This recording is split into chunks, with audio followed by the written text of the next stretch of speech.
grandstands, or not grants new, but grandstands that they haven't had open before. In the fourth turn, C, J, H, and the Northwest Vista will be open, so you don't actually have to come inside the track to watch practice. Come on out. It's going to be a lot of fun. Talking with some of the Menard guys this morning. Again, as you mentioned, weather could be the key, but they say if they get a couple laps out there without running into some traffic, 235, 236 possibly, they've been talking about. Well, speaking of the weather, let's talk about the weather right now. We can tell you it's 65 degrees and partly cloudy skies. We are expecting sunny and mild conditions throughout the afternoon. No mention of that four-letter word rain that had plagued us earlier in the week. So right now, I would say the first, 20 to 30 minutes of practice should be key this morning if we're going to have that 235, Donald. Okay, we're not sure if Ari or Scott Brakeman's gone out yet. We don't see them on the monitor, and I didn't notice them go out behind me, but we anticipate, since they've been going out at 11 every day and running in the first 15-20 minutes, if they're not out there, they're going to be momentarily. So stay tuned. We'll have a hot one. I think as we anticipate the hot one early in the practice session, let's go back one day and talk about the top 10 speeds from yesterday. Once again, Scott Brayton in that Quaker State Special. That is the Lola with the purpose-built Menard Turbo V6, quickest ever unofficial track record at 234.656. His teammate Ari Lyondike, who had been the Rabbit all month long, was just a tick behind him at 234.332. Then how about those Hondas? What a pleasant surprise. Scott Goodyear struggled all last May, but look at this, 232.246. That's the Renard chassis, the Honda power plant for Steve Horn, Tasman Racing. Robbie Gordon at 231.839. That would be the best in class with a Cosworth. And then Andre Ribeiro, a rookie, the teammate of Scott Goodyear, another Honda at 231.523. Then it was Mauricio Gujamin, the Pac West team, a Renard chassis, Cosworth power, 230.977. Paul Tracy in the Kmart Budweiser Lola, again Cosworth power at 230.775. Then it was Teo Fabi at 230.055. Michael Andretti at 229.838. And Bobby Rahal at 229.574. And Rahal may be saying, oh, I left Honda too soon. He's got to be going crazy. And especially, well, like in Nazareth, he had to be going nuts when Andre Rivero, a rookie with the Honda, passed him on the racetrack. Now he comes here, and those boys are flat flying. You know, I had an opportunity yesterday to talk to Mike Groff, who drove the Honda with Bobby Rahal as a teammate last year and did a lot of the testing for Honda. And he goes, look, I'm not a bit surprised by the success that Honda's had this year. Yeah, we were out to lunch last year, but I can see them making constant improvement. So Groff, not at all surprised, and their big test driver last year. Well, of course, something else is kicking off here this morning, the Fan Fest, and I think we want to go to some tape that we shot earlier with the introductions first coming from our own Bob Jenkins. We're going to open a temporary theme park that is the most unbelievable thing you have ever seen. There are 10 major attractions back here, and there is something literally for every race fan and race fans of all ages. They're designed to entertain and educate through interactive hands-on activities and experience. Over 200,000 square feet is being used for the park. And probably the most attractive thing about it is absolutely free with admission to the grounds. Several distinguished guests with us today. First of all, let me introduce to you the chairman of the board of the Indianapolis Motor Speedway, Mary George.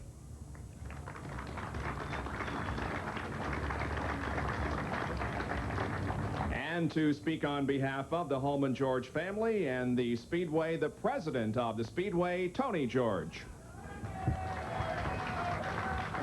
Boy, you're popular. Got this thing done. Here he is.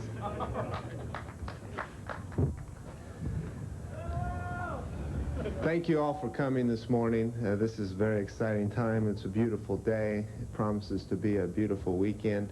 Going to see fantastic speeds, but to kick the weekend of qualifying off, we have this year an expanded version of what has been the Indy Expo, Indy 500 Expo. This year, a lot of work went into it to come up with the idea, and much credit is to be given to Bill Donaldson for developing this even further. working with all the great sponsors that are involved in IndyCar racing to bring this added value attraction to you, the fans, on your visit out here to the Motor Speedway. A great deal of thanks needs to be given to all the staff at IMS who've worked so hard to put this together. I was through a couple of days ago, and I questioned whether or not it would all come down for this morning's opening, but it has. It's going to be great. I'd also like to thank Tim Worthington and the 500 Festival for their part that they played in this in pulling together volunteers and community support to help put this show on.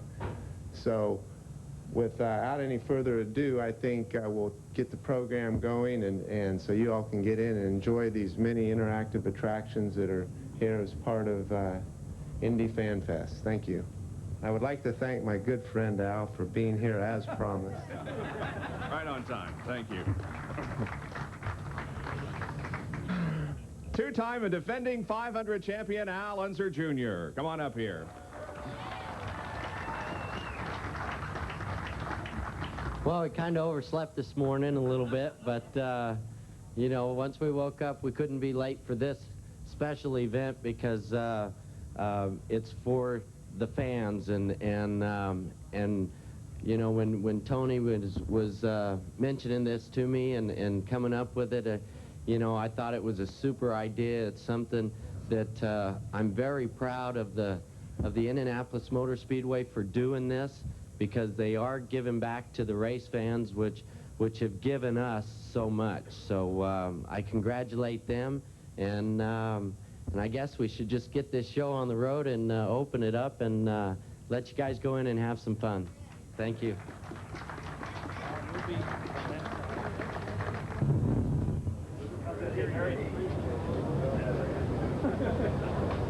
Ready? Here we go.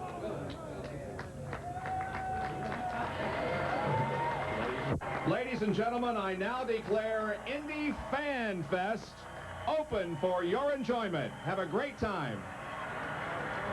And of course, that tape was shot about 2 hours ago. And guys, I have to admit, as I was driving in this morning, I saw those balloons in the air, and I said, uh-oh, is that a test for race day?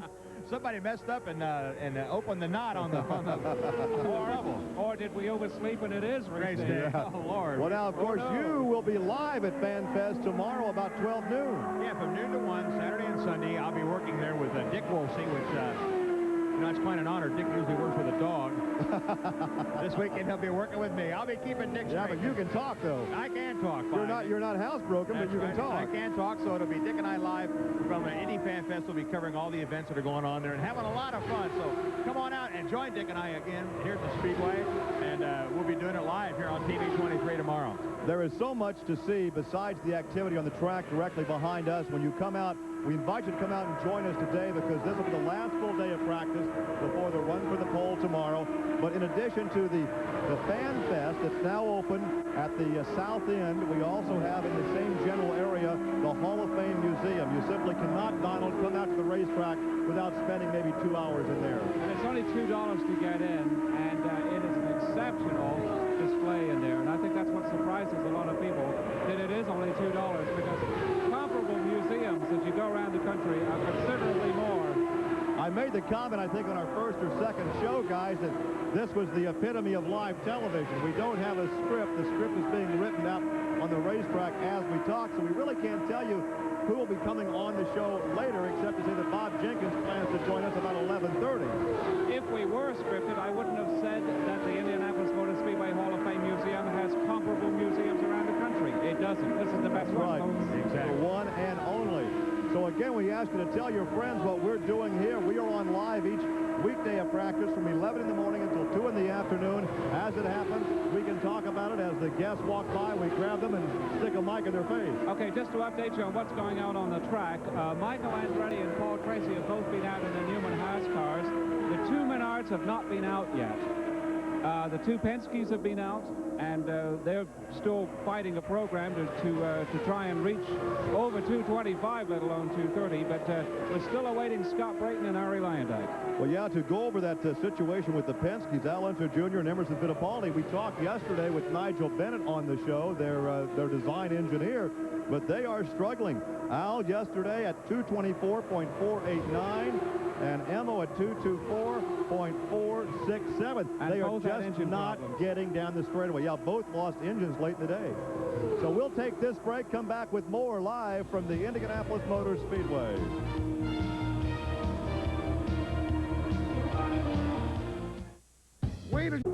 We are back live from the Indianapolis Motor Speedway. Add some new members to the 230-mile-per-hour club. Look at that, Donald. Jimmy Vassar at 230.161. Paul Tracy at 230.073, although he has been quicker. But Michael Andretti at 230.050. And Brian Hurd at 227.560. And what is that? Hiro Mashusta at 222.502. Now, is that a 2 or a 7? Is that a 2 or 7? I don't know. Maybe it's a 2. He is 5th fastest for the day. You know that. Through the magic of television, we had just seen Bob Jenkins from Fan Fest for the opening ceremonies, and now through live television, the voice of the 500 joins us live. Bob, good morning. Boy, it sure is nice to be here with you guys. You're just doing a fabulous job. I want you to know that. Well, you were supposed to join us today, so if you join us, I'll go to lunch early. No.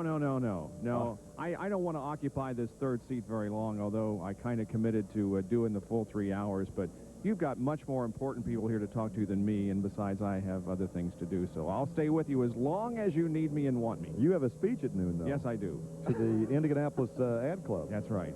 Give them a plug. Any suggestions on what I talk about, Donald? Oh, they're great people. I've talked to them a couple of times. Give me some historical facts that I can dazzle them with. Well, here goes the show right now because, you know, Donald has all the historical facts. You could do war stories and trash the ad agencies. They love it. That'd be good. Yeah, poke fun at the ad agencies. They love that. Tell some stories about your commercial days. What do we got now? Well, 11 or so guys over 230? I think we just added 2, so what, about 8? Yeah, there were 9, 10 with Vassar and Andretti. Okay. Tracy was already over 230, so add Andretti. Well, Michael was already there as well, I think, or was he at a high 229? He was 229.838. By the way, I enjoyed your show last night. I watched part of it, and I saw Eddie Cheever, Davy Jones, and Alessandro Zampedri, and they're all very entertaining. It was a good show, and we appreciate Indy TV televising that first hour. You know, I want to mention, Bob, that people around the world hear your voice on race day as the radio voice of the 500. But long before you became involved in broadcasting and long before race broadcasting, you first and foremost were a race fan. Oh, you love racing. I thought you were going to talk about some early days of my broadcasting career. Doing the hog market reports on local radio, right? You brought it up. I didn't. Now, how do you get from the pig report to the Speedway? Boy, it's a long story. It's a long, and this is only journey. This is only a 3-hour show. So, no, you were a race fan. You came out here with your older brother.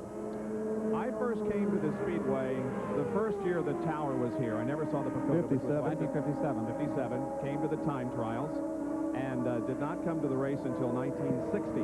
And at that time, I came with my father. We sat over right across the way here in Old Grandstand C. And that was one of the most memorable days of my life, seeing first of all, the excellent race between Jim Rathman and Roger Ward, but of course just being here was quite a thrill. And then I came back every year other than that, except in 1961 when my brother wouldn't take me. I was little brother and he didn't want to be bothered by little brother. And 1965, I was on my senior trip in Washington, D.C., but I was listening to the race with Sid Collins on the radio. So I've missed 2 races since 1960. And you joined the radio network in which year? 1979, and then in 1990, I became the chief announcer. I think it's really neat. Your original favorite race driver, for those people that don't know that. For some reason, Donald, and I really can't explain it, but I just have a fascination with Jerry Hoyt, who won the pole position here in 1955. I really can't explain it other than I kind of have a tendency to root for the underdog, and Jerry was never a real famous or winning race driver, but just something about him that fascinates me. And a couple of the other of your favorites from that time. Well, Jimmy Reese is another one, and again, no nobody that won a whole lot of races, but I always liked him. Bob Schweikert would have to be included in that category, and there were just Jack McGrath, as I recall. Jack McGrath, yeah. Oh, yeah. They're just a number of drivers back in that area that I have a tremendous fascination with. I wish I could have been around back then to meet them and get to know them. I remember a couple of years ago was it last year or 2 years ago at the Leader Circle Club, you came to me the next day and said, I just had one of the thrills of my life. I got to meet Art Cross. Yeah, yeah. That was neat. There's another guy. I talked, when I was working at a radio station up in Valparaiso, he's from LaPorte, has a farm up there, and I talked with him on the radio. This was back in the early 70s, and I talked with him on the telephone and did an interview with him, and became fascinated with him at that time. I can tell you a story about Bob. I think it may have been at Winchester. Oh, I will. At Winchester, I think we were comparing notes about meeting, I think it was Troy Ruttman, because you'd made a comment that you'd idolized these guys for years, and now because of your work in radio and television, these guys were walking up to you and calling you by name because they wanted to meet you. That will always be something that I really am humbled by. Our drivers like Troy Ruttman and Roger Ward and guys like that I did idolize, coming up to me and calling me by first name and knowing me, I will always really cherish that. I remember when I found out about Troy Ruttman, I had called him for some reason. He said, I just saw you on Speed Week. It was just on. And I said, well, you watch? And he said, oh, yeah, every week. So I told Bob, I said, when you stare into that camera and you don't know who's looking back at you, Troy Ruttman is watching you. How many radio stations now on the Worldwide Radio Network? We'll have radio stations that will be calling the day before the race wanting to sign up, but at the moment, it looks like we'll have very close to somewhere between 600 and 650 stations in the United States, including Hawaii and Alaska. And then, of course, the race will be carried on Armed Forces Radio Network and World Harvest Shortwave Radio. So we reach all parts of the globe, and there's hardly a place that you can go, at least in the United States, if not the world, on race day that you can't hear our broadcast. I know you get letters all the time from folks around the world. I understand Michael just did a 2:33. Michael Andretti at 2:33.046. So he's moving that Cosworth Lola up in the speed ranks. But people are writing in to say where they're listening. But I have to tell you the story. My sons were playing football one day about 3 years ago, and an official walked up to me and said, I was in Saudi Arabia last year listening to you on the broadcast. And that's a heck of a thrill, because as you're on the air, Bob, you're focused on the race itself and calling the race as a broadcaster. You're not thinking in terms of who's listening and where they are. So it's a real treat to have someone walk up and say, I was someplace else in the world last year listening. Yeah, one of the really neat letters that I have received over the years was from a sailor who was on board ship someplace in, I don't know, the Middle East or somewhere, saying that he was listening to the broadcast. This was during the Persian Gulf War time, and it's really neat to hear from people like that. But yeah, we get letters from all over the United States and really all over the world, people telling us that they enjoy listening to the broadcast, have for years. It's become a tradition with them, and that's why we like to continue that tradition. You know, you can never get complacent. For me, when I see the balloons go up and I hear back home again in Indiana, I mean, there's chills up and down the spine, because you know that you are in the centerpiece of the world of motorsports on that given day. You know, Donald will vouch for me on this. You can't, because you're either in turn 2 or down in the pits covering the network. But in all honesty, I get a tear in my eye every race day when we do have the taps back home again in Indiana, the release of the balloons, and the Gentlemen Start Your Engines. It's such an emotional thing for me that it never fails. I'll tell you something. I've got goosebumps right now just having you talk about it. Well, I was over, as you know, I was over at the Indy Fan Fest this morning, and I walked through just briefly to do a radio interview, and they were doing the opening ceremonies, the back home again, and I got cold chills. Then it almost started crying. Bob, I have it right now. Well, boy, you guys are going to be a mess on race day now, aren't well, you? Yeah. That's why there's so much silence there at that one point, because I can't talk. Well, as we take a look and crawl across the bottom of the screen, hopefully we can give you the top 10 speeds. Michael Andretti just went 2:33 in the Newman-Haas entry. We've been visiting with Bob Jenkins, the radio voice of the 500, and once again, Bob, that speed 2:33.046. I think it's interesting, though, we have not seen Team Menard out there this morning. Yeah, and we also haven't seen Team Penske, have we? Have they been out there? They've been out, but I haven't seen any speeds. They've both been out.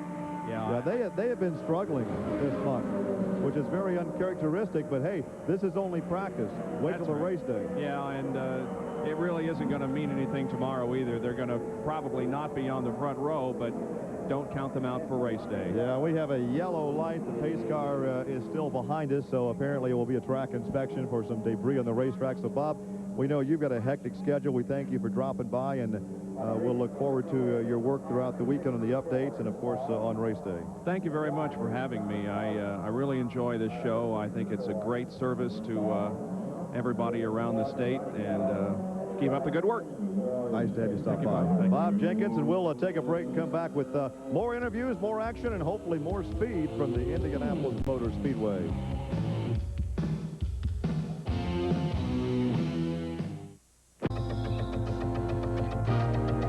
Back live from the Indianapolis Motor Speedway. It's quiet right now, Donald, because the yellow is out, apparently for a track inspection, although the pace car remains parked behind us. Although and I think it's running yellow. Actually, it's a running yellow because the flashing lights are on. Yeah. Let's explain that, and perhaps we can get a shot of that. There are actually some flashing lights or revolving amber lights in the pit lane. When those are on, it means it's a running yellow. You can stay on the track at greatly reduced speeds. That's correct. Okay. If it's solid, then you have to come in. Well, you know, we anticipate the Menard team making an appearance, but boy, we've had some quick ones already, so let's take a hop, skip, and a jump through the top 10 so far. The top 10, there's Michael Andretti at 233.0, and Jimmy Vassar at 230.1, then Paul Tracy, and Brian Herta, Jack Villeneuve, who finished second last year, Scott Pruitt, the Firestone team driver, Maschusta, Emerson Fittipaldi still struggling at 222, Al Unser struggling, and there's Eric Bachelard, who just got in the car yesterday at 221.9. Okay, we need to clarify something. Earlier, we mentioned that perhaps Maschusta was a 227, but it was a 2 that looked like a 7. 222. It was a 222, and he's now up to 223. Yeah, all right. Well, hey, as we told you at the beginning of the show, we didn't have a script. We kind of took the script as it came to us. We have been joined here in our broadcast location by longtime motorsports writer Gordon Kirby, who is covering the action here at the Speedway for the 23rd year for Autosport magazine. And Gordon, we welcome you to the telecast. And you have covered motorsports all over the world, but I think you'd have to agree there's nothing like coming to Indianapolis in the month of May. Oh, absolutely. There's no question about it. It's an event that everybody looks forward to. Great enthusiasm all year long, and there's so much enthusiasm here in town during the month of May. The fans are really committed to it, involved. It's no question. It's one of the greatest events in racing around the world. You know, I don't think the fans that actually come here in person realize what a spotlight this place enjoys around the world in motorsports, because I've talked to some of the rookies that come from Europe, and Franck Frion, for example, said, as I was a kid growing up, I wasn't thinking in terms of Formula One. I wanted to go to Indy and race in the 500. Well, it's very true. There's a great many drivers. We see this increasing international influx in IndyCar racing in the past few years, and certainly an element of that is the fact that the Indianapolis 500 has always been famous around the world, and you'll find a great many of the Formula One drivers were more aware of the Indianapolis 500 as they were growing up than they were of Formula One racing in Europe. Unless they had a Grand Prix race in their own home country, it didn't have the same kind of impact that the Indy 500 has always had. We've always had famous international drivers, European drivers here, so there's no question that that interest, that level of interest has always been there and continues to be there very, very strongly.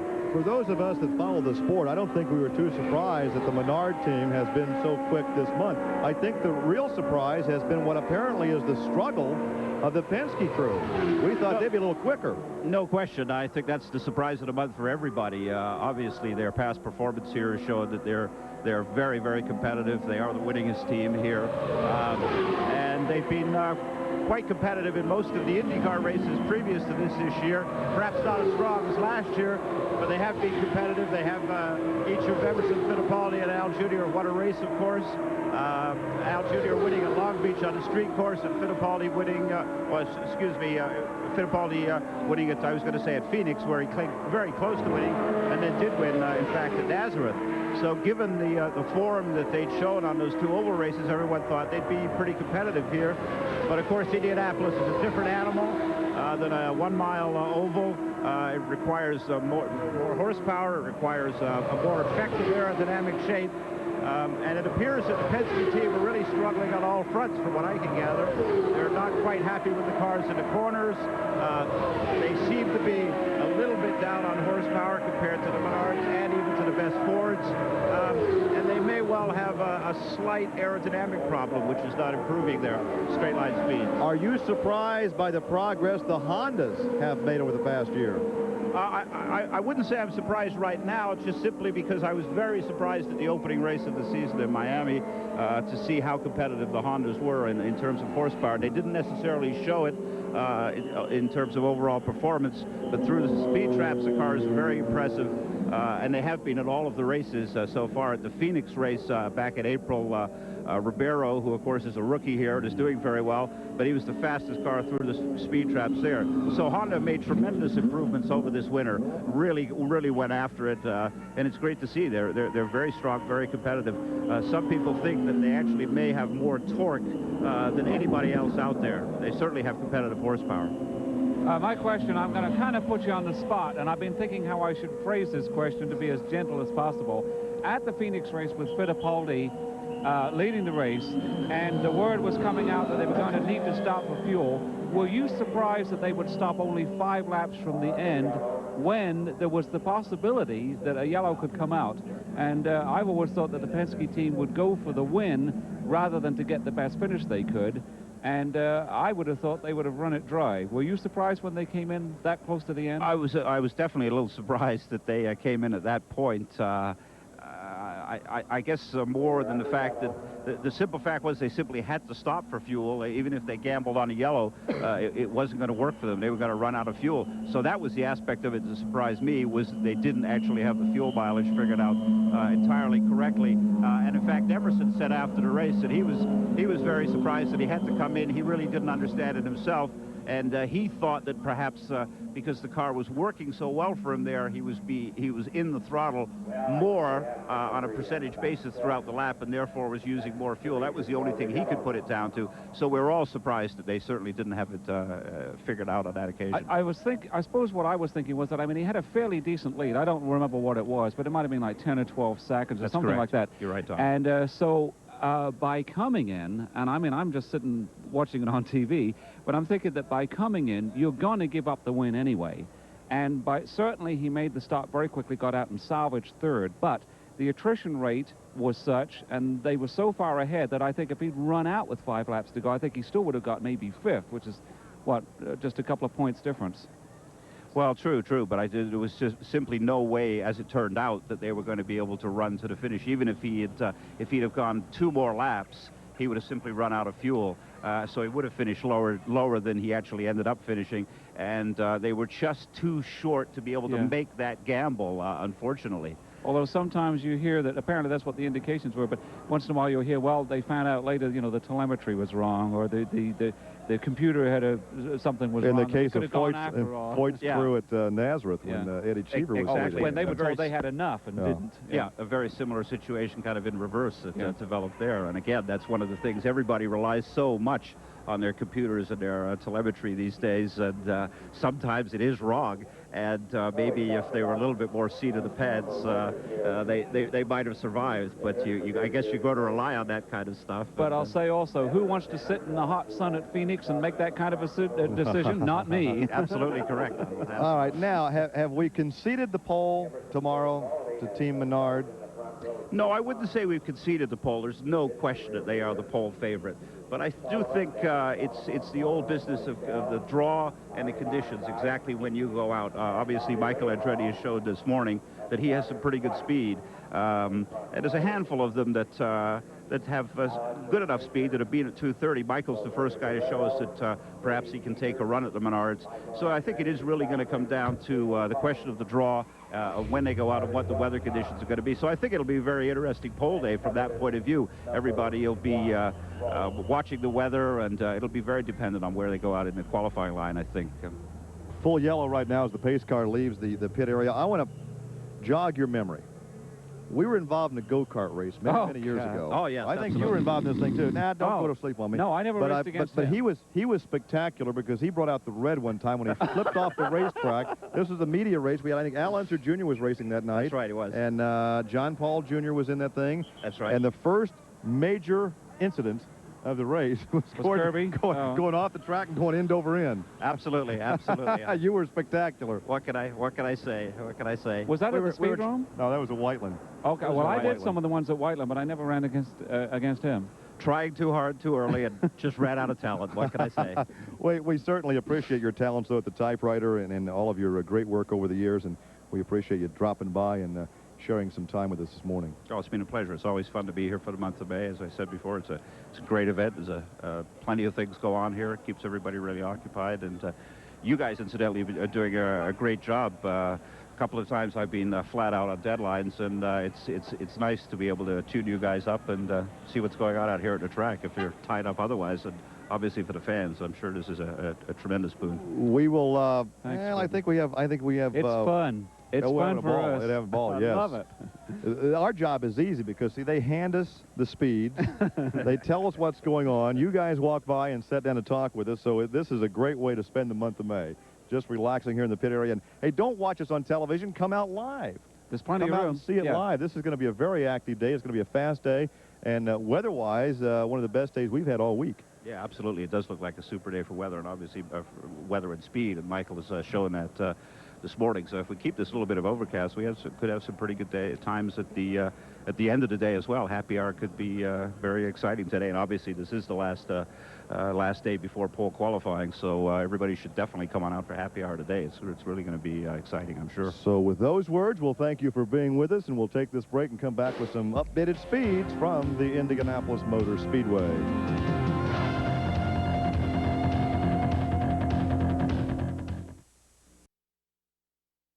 I wonder, that's interesting, because as we've said, I think every day, their plan early on was to come out at 11 o'clock every day, the middle of the afternoon, and then in the final hour. And we haven't seen them yet. That kind of surprised me.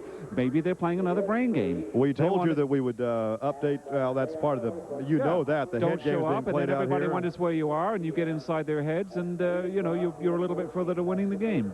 The psychology of motorsports, playing head games. It's off the track as well as on. We talked about some updated speeds. We can tell you Raul Boisel is up to 224.5. That was just before we went to a commercial break. Otherwise, the quick winner today, Michael Andretti, 233.046. And, you know, Michael and the Newman-Haas team have worked out of the spotlight this week. The spotlight, realistically, has been on the Menards. With the Honda coming up to speed yesterday, they share the spotlight. And Michael really doesn't care if he's in the spotlight. He'd like to work back there in the gray area someplace and work up to speed, which is now what he's done, and now he's going to be in the spotlight. I tell you what, take a close look there, because that is forming up to be a contender because of the fact that the spotlight is not on them. And as we talked about, I think, yesterday, very often the winner is somebody that you didn't realize they were there. They were obviously a contender, but you kind of overlooked them because the attention was going elsewhere. So it's the people that are running up there but sort of not right at the front that you're not paying a lot of attention to.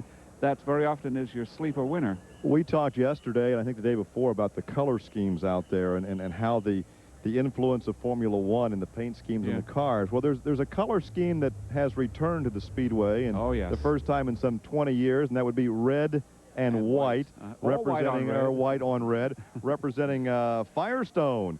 And Al Spire is joining us here on our live telecast. He's the manager of Motorsports Department. And welcome back. It's been a while. Oh, thank you very much. It's just a thrill to be back here and be a part of this great event. You know, everything's going really well for us, but I can't tell you how much it means just to be a part of it again. That's a big step for us, and all the fans here have given us a huge, warm welcome back, and we couldn't be happier. I really have to ask you a two-part question. What was the motivation to move away from Indy racing back in the mid-70s? And then what was the motivation to return in the mid-90s? Well, I'm not sure it was a motivation to move away, but one of necessity. I guess it was financially oriented. The company had been spending large amount of money in the IndyCar program, not getting the results they wanted at the time. There were very high driver contracts involved that the company found distasteful, if nothing else.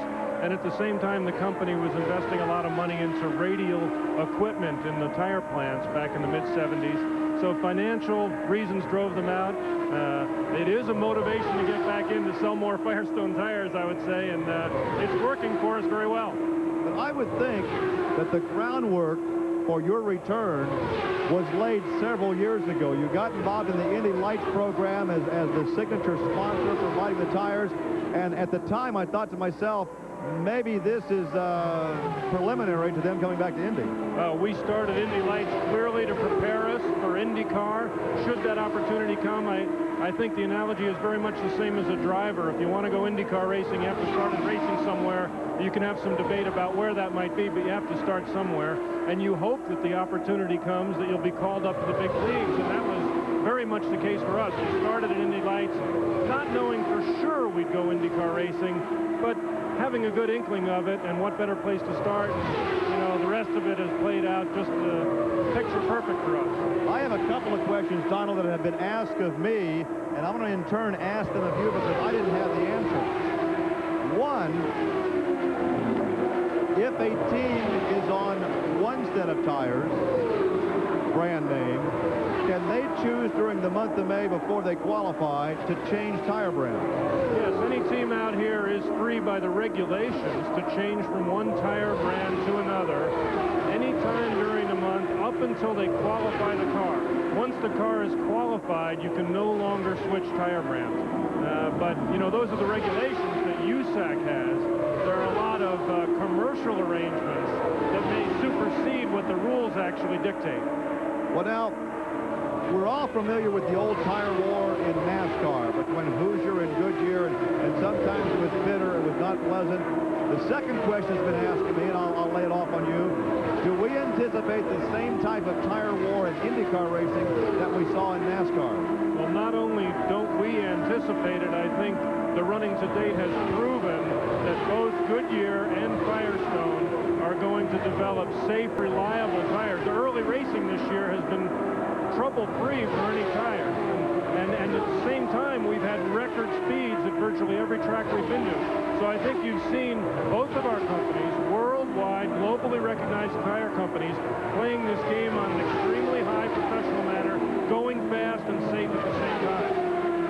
I was wondering, you know, a lot of people, when Firestone was coming back, obviously you were with Firestone to begin with, and we were sort of fantasizing about maybe that Bob Cassidy would be called back to duty, and Rex Newland driving the truck and all that kind of stuff.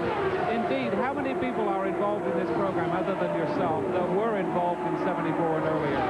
Well, there really are very few, if any. You know, I started with Firestone in 1974, was there for just a couple months when they made the announcement to get out of racing, and I was devastated by that announcement at the time. But really, we've got a whole new cast of personnel that are involved. There's a new breed all the way around in the company. We are global in our technology, both Bridgestone technology out of Japan as well as Firestone technology out of Akron, Ohio, and it's essentially a totally new crew, right down to our service operations, the tire mounting and balancing. We've got Blackburn Racing involved now out of Indianapolis, and it's pretty much all new, fresh faces. When Goodyear came in, well, a couple of things. For the first couple of years, I think they had sort of like an escape clause that if they got to the certain part of the month and they thought they weren't ready, they would release all their drivers to run on Firestone. I wondered going in if there was such a program with you, although obviously it doesn't look like it's going to be put into effect even if there was such a thing, because you're doing so well. Yeah, no, I don't suspect that any of our drivers are even considering running another tire this month. Every single one is extremely pleased with the performance of our tires. But we do have very logical, business-like arrangements with our teams, and I would say it is their decision in the end what tire they run. But let it be said that there are large incentives to remain loyal to us for a season. Let me jump in if I can, Don, because we just had off the electric eye Michael Andretti at 233.724, so he's up that over the 233.0. A lot of fans obviously are aware of their passenger car tire, and they really can't relate to an IndyCar tire. What's the operating temperature? I know it's what the thickness is about 1/8 of an inch on the rubber. So what's the operating temperature? Well, operating temperatures here at Indianapolis, you need to get over 200 degrees, I would say, to get the tire working right. But you don't want to go over 250 degrees, 240, 250, 260, maybe depending on the actual tire. So you've got virtually a 50-degree window you can work within and still be competitive and not go over the limit. But it's pretty hot. You know, you walk up to one of these cars when they come in the pits and put your hand on the tire, it'll burn you. Obviously, you've done a tremendous amount of testing last year and at the early part of this year. But with Scott Pruitt doing so well at the beginning of the season, almost a podium in the first race, a podium in the second, and then coming into Indianapolis after 5 races, leading the points, did you, in your wildest dreams, imagine that scenario? No, we would be honest and say we never would have imagined we'd come back to Indianapolis our first year back and have our tires and Scott Pruitt leading in the points. That's beyond our wildest expectations, but it's great to have it work out that way. We did concentrate a lot on consistency. Consistency over outright speed. We wanted to be competitive, and that's borne out in the early races. Yeah. Scott's finished every race. Absolutely. Even the team has overcome some pretty extreme difficulties in a couple of the races with a stop-and-go penalty at Phoenix and other difficulties, but they've still come back to be right in the thick of it at the end. Yeah, in fact, at Phoenix, there was the stop-and-go, then there was a brush of wheels with another competitor, and he still finished 9th. Right, and then at Nazareth, the air jacks malfunctioned on the first pit stop. They went almost a lap and a half down, still came back to finish 9th and 8th there, I guess it was. I believe, yes, yeah. And lead the points coming out of Nazareth. So. Let me jump in, guys. Stan Fox just up to 226.6, a good lap for Stan Fox. You know, we come out here and every crew, every corporation, every accessory company have PR people, marketing people, right? So you come out here and your #1 Firestone driver this month so far in the speed department is named Goodyear. And you know the media's having fun with that. Yeah, who would have ever thought I'd be sitting here telling the fans they ought to root for Goodyear, right? Scott Goodyear. And then, of course, a few years ago, we had Dennis Firestone running on Goodyear. And neither Dennis Firestone nor Scott Goodyear are related to the tire companies which bear their surname. But if Nick Firestone ever gets here... Nick Firestone, in fact, I was kind of surprised that he hasn't been here so far.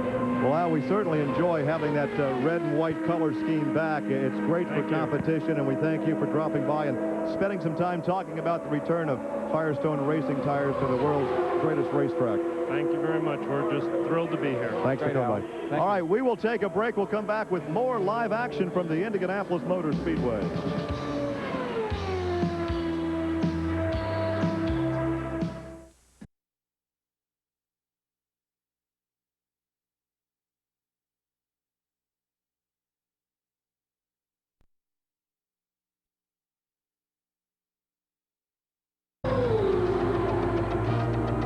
This is the place to be. We are live at the Indianapolis Motor Speedway. We certainly invite you to come out and join us live. Donald Davidson, Gary Lee, and Dave Wilson. Our broadcast location is right here next to the green PA stand, right in front of the master control tower. Yep. What, about 10, 15, 20 yards from the prized piece of real estate, Victory Lane. Which was up and running yesterday. The new, they're now calling it Winner's Circle rather than Victory Lane. Well, I'm showing my age. That's all right. It's hard to get out of the habit. The grounds are filling up. The grandstands in front of us are filling up, but there is still plenty of room. Probably, what, about 2/3 full? So if you want to come and sit right in front of the tower in that immediate area, come on out. Plenty of room. Well, I'm sure some folks over at Fan Fest, that's something that you must take in this weekend or during the month, as well as I'm sure there's a good crowd over there at the museum. Indeed, the museum is, if you've never been in there, it's the best $2 worth I think you can get. And keep in mind, if you're planning on coming out today, we will likely have that 2 o'clock break, that 1 hour break at 2 o'clock, the lunch hour. And so you can come out at that point, maybe go to Fan Fest, go to the museum, get something to eat, and then come back for the 3 o'clock to 6 o'clock practice session. And that should be something from 5 to 6. Some speed. You saw the crawl of the top 10 speeds across the bottom of your screen. Michael Andretti at 2:33.724. That's the quick one for this morning. We are still awaiting the arrival of the Team Menard entries for Scott Brayton and Ari Leyendyke. Maybe playing head games. We don't know. They have been fast, but Michael is catching up. Jimmy Vassar, that's a pleasant surprise. This is a great young American driver. I agree. 230.1. Paul Tracy had been up over 230 before, but he's at 230.073 this morning. Brian Herta at 228.8. Jacques Villeneuve at 227.9. Stan Fox, and Al Spire wanted to say Stan's on Firestone tires. Right. Stan Fox at 226.6. Raul Boisella 226.3. Gilles de Ferran at 224.9. Emerson Fittipaldi still struggling at 224.7. And Scott Pruitt at 224.7. And we have just been given a Roberto Guerrero at 227. So once again, practice continues. The sun right now under a cloud bank, but again, no breeze to talk about. A great day to go fast, a great day to be at the Speedway. So we'll take a quick break, catch up on breaks, and come back with more live from the Speedway.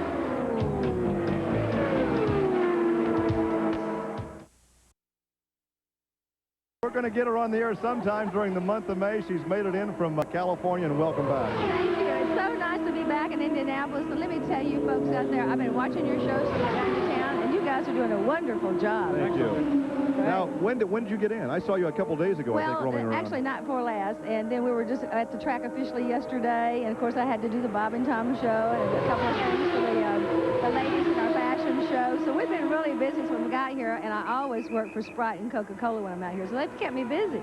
I noticed that the Hearst logo is back on you again. Oh, that was off for a while. Well, it was off for a while because the company got sold on it. And I'm real proud to say that when we were here and we're back again for the Brickyard, every car out there has a Hearst shifter in it. So I'm shifting gears again. You know, in addition to doing this as a career, you are a race fan. You've been a race fan since you were just about this size. The first time I came to Indianapolis Motor Speedway, I stood at the fence back there with my daddy, and I held on to the fence, and I said, someday I'm going to be out there, Dad. I love it. I grew up in racing, and I'm a good old Southern girl, and when I got to come up here, my daddy says, why do you want to go to Indy? I said, because I always wanted to see and meet A.J. Foyt and Mario Andretti. And then when I won Miss Atlanta Raceway, they came down and ran a race, and I got to meet them. We've been working together ever since. Last time we spoke was on the telephone before Christmas. You had a terrible cold, and you were going back to see Dad in Georgia. Yeah, my dad's been sick. He had an operation yesterday, but I talked to him this morning. He wanted to know his nurse's name, so he's feeling better already. You know, you've had a tough time. You live out in California with the mudslides and the fires and the earthquake. You better move back to the South. Well, I've got my house up for sale. The first year, there was an earthquake. The second year, there was a firestorm. The third year, there was a flood. I'll probably go home after 500, and the locusts have been eating the roof off my house. I don't know anybody who wants to live out there right now. You have been a fine ambassador over the years, and I think what surprises some female race fans is that the drivers' wives like you so That's well. right. You get along so well with the drivers' wives. That is true, and then also a lot of the fans' wives as well. Yeah. Thank you very much. Well, I've worked hard because, number one, I'm a lady first, and we represent a wonderful sport, and I work with Kara, and I work with Draw, and I work with all the NASCAR folks, and I feel if you conduct yourself as a lady, that's why I've been with Hearst over 25 years. I wouldn't have had this job if the ladies weren't behind me, and they're wonderful. I support them, and I'm in their fashion show. I have some tickets for them, but most of all, they're my great friends. They're like my sisters, and the guys are my brothers. And you have a fantastic memory. I don't know how you remember people's names as well as you do. No, that's good. Thank you. Coming from this expert over here. I agree with Gary. You seem to know everybody, and it goes to crew members, both Indy cars and in stock cars, and the drag racing. And drag racing, too. And it's amazing that you're able to go through a pit anywhere and know all the people. I think that's the treasure in my life. Really, it's all my friends that I've made all these years, such as yourselves. Look how long we've known each other since y'all started, actually, just about. And you remember the first year we met? I'm sorry? Do you remember the first year that we met? I remember Trivia. We were at, it was probably at Wentzville, Missouri in 1967. I don't know if I'd met you before then, but I know we were in town early to do publicity for a stock car race, and we traveled around with Tom Richardson for about 3 days. What a great memory. Do you know what color my eyes are? I knew I was going to get them on that one. Well, you wear They're sunglasses blue. all the time, so how would I know? They're blue. I want to compliment you, as I have done other times, and just say that I think it is... I've seen you at a number of racetracks.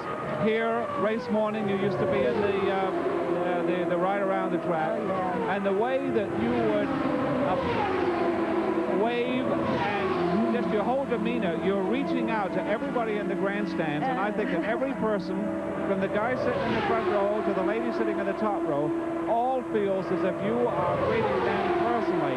I was, and I still And will. also, I just wanted to say that I don't think that anybody, including you, expected that you would be able to do this at so many racetracks and for so long. And in all the years that I've known you, I have never, ever heard of you letting yourself down in public. If you were upset about something, and not everybody can do this, I mean, you mentioned the 25 years, and we know that it's just a couple more than that. I've never heard of you having a tiff with anybody or exploding or mouthing off. There's situations where I knew you were upset, and you waited until you were behind closed doors before you let somebody have it. Yes, sir, because, you know, you have to conduct yourself when you're in the public eye. I'm sure you guys have the same problem, but I always try to be a lady about it and be professional. Professionalism is what's making our sport grow more and more today. It really is. And I feel that when it's time to talk, they'll ask me, and I will tell my opinion. I've always been very opinionated when it comes to safety. I stand up for them, I look out for them, and I work with everybody. If I see a mistake or something's going to happen that would hurt a driver, let me tell you that I will tell them. But you are so professional. Thank you. Out in front of the public. But I'm telling you, ladies and gentlemen, do not annoy this lady. Oh, no, I want her in my female, corner. she will get you and tell you what she thinks. I want her in my corner, Donald. Well, I love the sport, and if there's anything I can do to defend these guys out here, I will do it, because I love them. I'm married to the sport, you guys. See, I'm single. Everybody says, well, how do you carry on a life when you're always working? But this is my life. Do you have, you mentioned AJ, and I know you've been very close to AJ over the years, and Mario. Names, I don't want to say a favorite driver, that's not fair, but you've been close to a number of them. Well, I'm very close to Al Unser Jr., of course, and the whole Unser family, the Andretti family, the Ford family. We're going family. Their kids and their grandkids.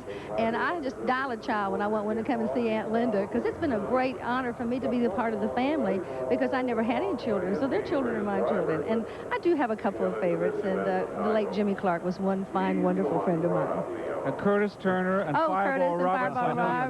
Now you're going back. Well, hey, Kenny Martin may be watching. Who knows? You know, we can sit here for the rest of our program and tell some wild stories about the good old days. Doing? Oh, the boys are great. This is something else. This lady never fails to ask about my twin sons. Oh, they're she saw a picture one time in Stock Car magazine. Yes, I did. We were all three dressed in Valvoline driving suits, and she saw that, and she's never failed to ask about my boys every time she sees them. I have twin sisters. See, I have 13 brothers and sisters, 17 I didn't know that. No, we didn't know that. No, y'all didn't know that. Boy, you're closer to... I want to come to your family reunion sometime. Are you sure you're not Dolly Parton? No, we drank from the same well. Oh, okay. But you got both the big families as well. Yes, we have big families. There's not much to do down in Georgia growing up, but I grew up in stock car country, and I was so honored and proud to walk down through all the stock cars here, as well as I will on race day at the Indy 500. The highlight of my career is when I walk down and greet all 33 of our drivers when they start the Indy 500. You're always a class act, and I'm glad to see you had the time to visit with us here. Oh, it's an honor to be with you guys. Anytime I can help out. You know, you ever seen a woman that couldn't talk? How many times have you been to the Nationals here? The U.S. Nationals. Oh, my, let's see. The first one here... Indy 500s. No, this will be my 30th Indy 500, actually being at the Indy 500 professionally. I thought 63 was your first year. No, that was unprofessional. I mean, I wasn't working it professionally. That was unprofessional. Oh, I came when I was a little girl. I used to stand at the fence, and they wouldn't even look at me. I looked like a little boy hanging on the fence. I want to go in there. That was a long time ago. You look like a little boy? Oh, once upon a time. I would like to see some photographs of that. My first Indy Nationals were in 1967. Yes, okay, so that's George coming up. Hurst signed a contract with me. Yes. This will be the 29th. 29th. Yeah, 29th running. 28th year. That's okay. You know, there's no age limit to love and racing. Linda, you're fantastic. Thanks for coming by. All these great new drivers out here, like Elio Salazar and Alexandria and all these guys. You know, I speak a little Spanish and I speak a little French, and it's really been fun greeting them and talking with them. So we got a lot of good drivers this year. I just hope it's a safe race. We have been visiting with Linda Vaughn. You see her all the time at the racetrack. Nice to have you with us. Thank you. Thanks, Linda. We're going to take a break. Come back with more live from the Indianapolis Motor Speedway.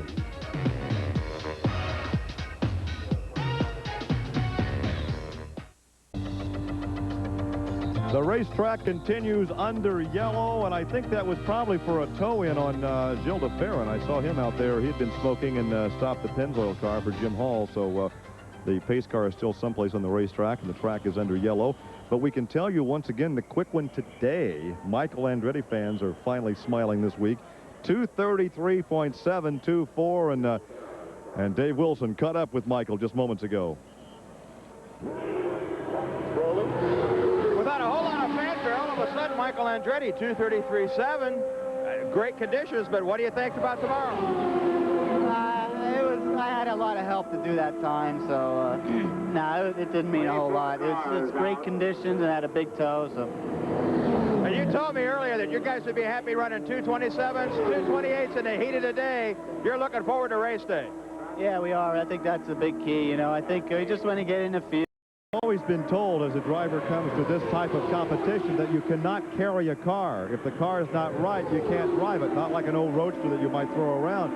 But he has that capability of tossing that car about and maintaining a control. And I don't know how he does it, but I know I had a chance to watch his dad only on television, but having a chance to watch Jack last year from my position in turn 2 was very exciting. And he's very cool and calm all the time, whether he's testing, practicing, he's gone fast, he's not going fast. Of course, that hasn't happened yet, but he is very, very level-tempered and cool all the time. Going on to run down the top 10 speeds today, Roberto Guerrero at 227.0. You can't find a nicer driver, a nicer guy than Roberto Guerrero. Super with the fans. Yep. Raul Boisel at 227.015.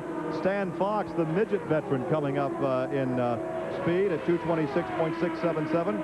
Stefan Johansson at 226.598. And Gilles de Ferran, before he brought out the yellow for that toe in, at 224.955. It's interesting that Stefan Johansson, who once lived in Monte Carlo, now resides here in Indianapolis, is driving a 94 Penske, and he's outrunning the 95 Penske. Yeah, I hadn't thought of that. There is that arrangement. That's a season high for him, I'm pretty sure. I think it is. But his car owner, Tony Bettenhausen, has that arrangement with Roger that he gets 2 or 3 year-old chassis, and it's been a very good program for Tony Bettenhausen. Maybe we'll have a chance next week sometime to visit with Tony, because there's an interesting story how he came up, how he became a car owner, and then car owner driver, and then stepped out of the cockpit a couple of years ago to devote his full effort to ownership.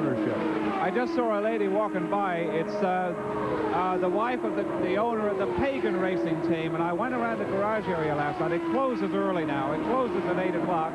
At about 20 to 8, I was just having a quick run around the garage area to see what was going on. And there seemed to be a lot of very good spirits.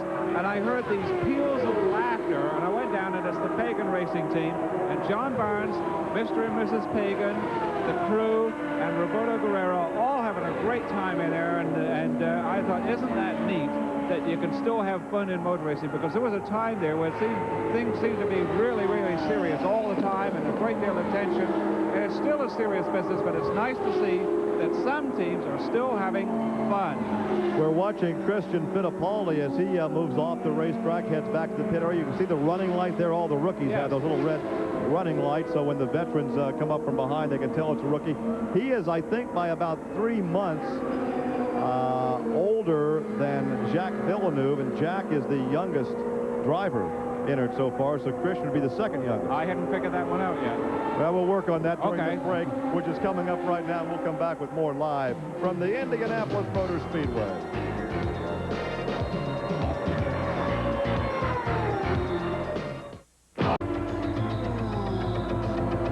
We are back live from the Indianapolis Motor Speedway. I don't care who your favorite driver is, what his number might be. There's only one number to remember this month of May, and that is 23. For all the activity, for all the action Channel 23. Okay, gotcha. And so we invite you to stay with us every day from 11 to 2. We are live. We are right here in the pit area in front of the Master Control Tower. Don't forget at 5:30 each weekday, the countdown to Indy. Mike King will join me for all the day's activities. And then tomorrow, of course, we're going to have the Fan Fest with Dick Wolfsey and Dave the King Wilson at 12 noon. And then at 6 o'clock tomorrow evening, 6 o'clock on each qualifying day, join Larry Rice and yours truly for an update of all the qualifying activities. So that's the only number you need to know. Okay. 23. All right. If you were thinking about coming out, and you know, we're happy that you're watching us, but if you were thinking about coming out and wondering about the crowds, there's a lot of people here, but there's still room up in the grandstands. There are a number of grandstands that are open. If you have somebody, a friend who has a suite, by all means come out. But if you don't have that access and you were wondering about what it would be like in the grandstands, if you could see a shot behind us and notice that there's nobody up there, that's because the grandstands on the outer side are closed. They will be open tomorrow for qualifying. But in the meantime, right in front of the tower, all of that area is open, and it's probably, what, 2/3 to 3/4 full, but there are plenty of places, so come on out. Well, of course, people are moving about, too. People are seated for a while, watching the activity, get up, move around, get something to eat or drink, go to Fan and then go someplace else or perhaps to the museum. So the crowd is continually on the move as we take a look at one of the Penske's. It's been a tough month, really, so far, and I say that now, and as I say that, we have videotape of me saying that. We may play that back after the race, and that may come back to haunt me, because obviously the Penske's realize they don't have a shot at the front row. Not like last year. They don't have an unfair advantage, if you want to call it that. So they are setting up for the race, and when the race comes, you know, they could be right there at the end. Sure. But right now it appears that they are indeed struggling. There is a look at Fernandez. That's Guerrero. It is Guerrero. Okay, well, we've got a couple of cars that, yeah. That's Carlos Guerrero. Carlos Guerrero. Several cars on our monitor look very much alike. Carlos Guerrero, once again, no relation to Roberto Guerrero. You know that paint job is not exactly the Mexican flag, but it's the colors. And in fact, Viva Mexico, I think, appears on that. So I'm imagining that they probably got some kind of a sponsorship from the Bureau of Tourism down there. We mentioned yesterday there is developing a crossover between stick and ball athletes and racing. So often we're finding athletes getting involved in motorsports as a driver, as a car owner. Jack Clark came up yesterday in his drag racing effort. He owns a drag racing team. We know that Joe Montana, that will be headed for the Hall of Fame, a 4-time Super Bowl champion with the 49ers, is now a co-owner with Chip Ganassi. He's on board. In fact, he is here today doing some PR work. And Walter Payton, before the season ever began, joined the Dale Coyne team. And earlier, the King had a chance to visit with the Football Hall of Famer, number 34, Walter Payton. Okay. Is this your first time at Indianapolis? No, it's second time. What do you think? It's just like it was the first time. It's unbelievable, you know, the amount of people that are here and the excitement, and just getting these cars out and doing as well as we're doing. We feel real good about ourselves. Are you happy with the job Alessandro and everybody's doing? Very happy, because we started this team in late December, and a lot of the major companies had already allocated their sponsor money, and we've worked with what we've had, and we came out here, and tell you what, yesterday we were 9th fastest, and we're not running with the type of advantage that some of the other guys are running, but we know how to put it together and work with what we have. Joe Montana announces he's getting into motorsports now. You kind of a trailblazer there. You glad to see Joe coming along? Yeah, but see, Joe has never sit in one of these seats of any type of race car, so he doesn't understand the thrill and the excitement about it. But once he does that, he will. Now, you've done some racing. Any chance of you getting in one of these at a test session just to find out what it's like? Yeah, I don't think so. But if a Trans Am ride came along, I'll take it. Thank you. Okay. You know, I must admit, Donald, when I first heard that he was going IndyCar racing, I thought they meant as a driver. I thought, oh no. But, you know, he does have some track time, some seat time. He's done some Trans Am. Yeah. And he did very well. SCCA, also some IMSA rides. And then I was kidding him yesterday on our 5:30 Countdown to Indy show. I said, you know what it's like to have racing rheumatism. It's kind of like being knocked around the football field on Sunday, and how you feel on Monday is about how you feel after you wreck a race car, and he had to agree. So, but he is very happy to be here. He took a lot of time to greet the fans yesterday, and has once again been a good ambassador for the world of football as well as racing. We're delighted to have him, and hopefully we'll have a chance to talk to Joe Montana a bit later. Quickly, some speeds. Once again, we had a chance to visit with Michael Andretti, and although he had that 2:33.7, he was not too pumped up about that. I'm not sure if he got a tow or how he got some help on that one, but that was not indicative to what he might be able to turn tomorrow at the same time in qualifying. Jimmy Vasser at 2:30.161. That represents a breakthrough for that team, realistically. Paul Tracy, 2:30.0. He has been quicker. Brian Hurd at 2:28.850. Jack Villeneuve at 2:28.6. Roberto Guerrero, 2:27.0. Raul Boisel, 2:27.0. Stan Fox at 2:26.6. Bobby Rahal now at 2:26.6. And Stefan Johansson at 2:26.5. Those represent the top 10 today. And, of course, if you've just tuned in, you thought, hey, they didn't mention the Menard boys. They didn't mention Brayton or Ari Lyondike. They have not been out. You know, one of the reasons for coming here, of course, and going out at certain times is to get some publicity for your team. And they've probably figured out that everybody's going to wonder where they are, and they can get publicity, and they don't have to run for it. They They're don't getting have to, more publicity. They're not even out here. Sure. But we're also wondering, every day they've been out here right as the track opens. In fact, there's several times when a really hot lap is turned within 5 minutes of the place opening, and then they come out in the middle of the afternoon, and then again shortly before the track closes. This is the first time they haven't been out here right off the bat, and I wonder why they're doing that. I asked John Menard yesterday about shaving off the mustache. Yeah. And he said it was for wind resistance. It was for wind resistance. Wind resistance. I said, what do you care? You're not in the cockpit. They're in the cockpit, but a great sport. I enjoy being around John Menard. He's easy to get to. You get a straight answer from the man, a very successful businessman, obviously, who has spent, I'm sure, a lot of his own money. And keep this in mind, that when we use the title car owner, that owner, because of sponsorship, may not be using any of his own money. Good point. He may be, in fact, making money out of the deal. Good point. Well, I have to believe that John Menard is putting a lot of his own money into this racing operation. He falls back to a sportsman that we had back here years back, like a J.C. Agajanian, who brought cars here, brought drivers here, and footed the bill without the sponsorship. You got it. I agree wholeheartedly. You're absolutely right in saying that there are some entrants that actually, I think, probably do very well out of landing a big sponsor and come out making a profit. Even the Glidden Paint sponsorship, I mean, that is a deal through the Menard stores. Yeah. All right, well, on that note, we'll take a break as practice continues and come back with more live from the pit lane here at the Indianapolis Motor Speedway.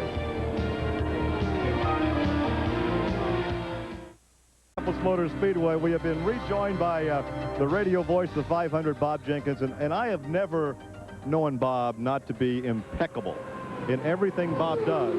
Now, we had him on the air earlier, and he left because he had a speech at noon to the Indianapolis Ad Club, and he just walked back, and he said, it's next Thursday. Well, so much for being impeccable. All I can say is I need a secretary. Your appointment secretary got that one messed up. Yeah. Well, I'm curious. I don't know what happened. You want me to give my speech now? Yeah, go ahead and give your speech now. Yeah. Good afternoon, ladies and gentlemen. We can't take questions. I'm curious about it. It was at the Speedway Motel. So did you drive over, or did you have a golf cart, or somebody take you? Chris Duffy and I saw parts of this facility that I've never seen before, trying to find the thing. So you were driving a car? Yes. And you had, you probably got out a lot easier than you got back in. The traffic out there is pretty bad. It really is. I mean, there's a solid line of cars coming in, so... Oh, well. Well, you won't have the difficulty getting over there next Thursday. True. I wouldn't think. And I'll have, what, 6 more days to work on my speech, so it should be a real good one. Did you actually have a speech prepared? Well, I had some notes. Now, be honest with me. I had some notes prepared, sure. Well, those notes will be outdated by this time next week. Well, that's true, too.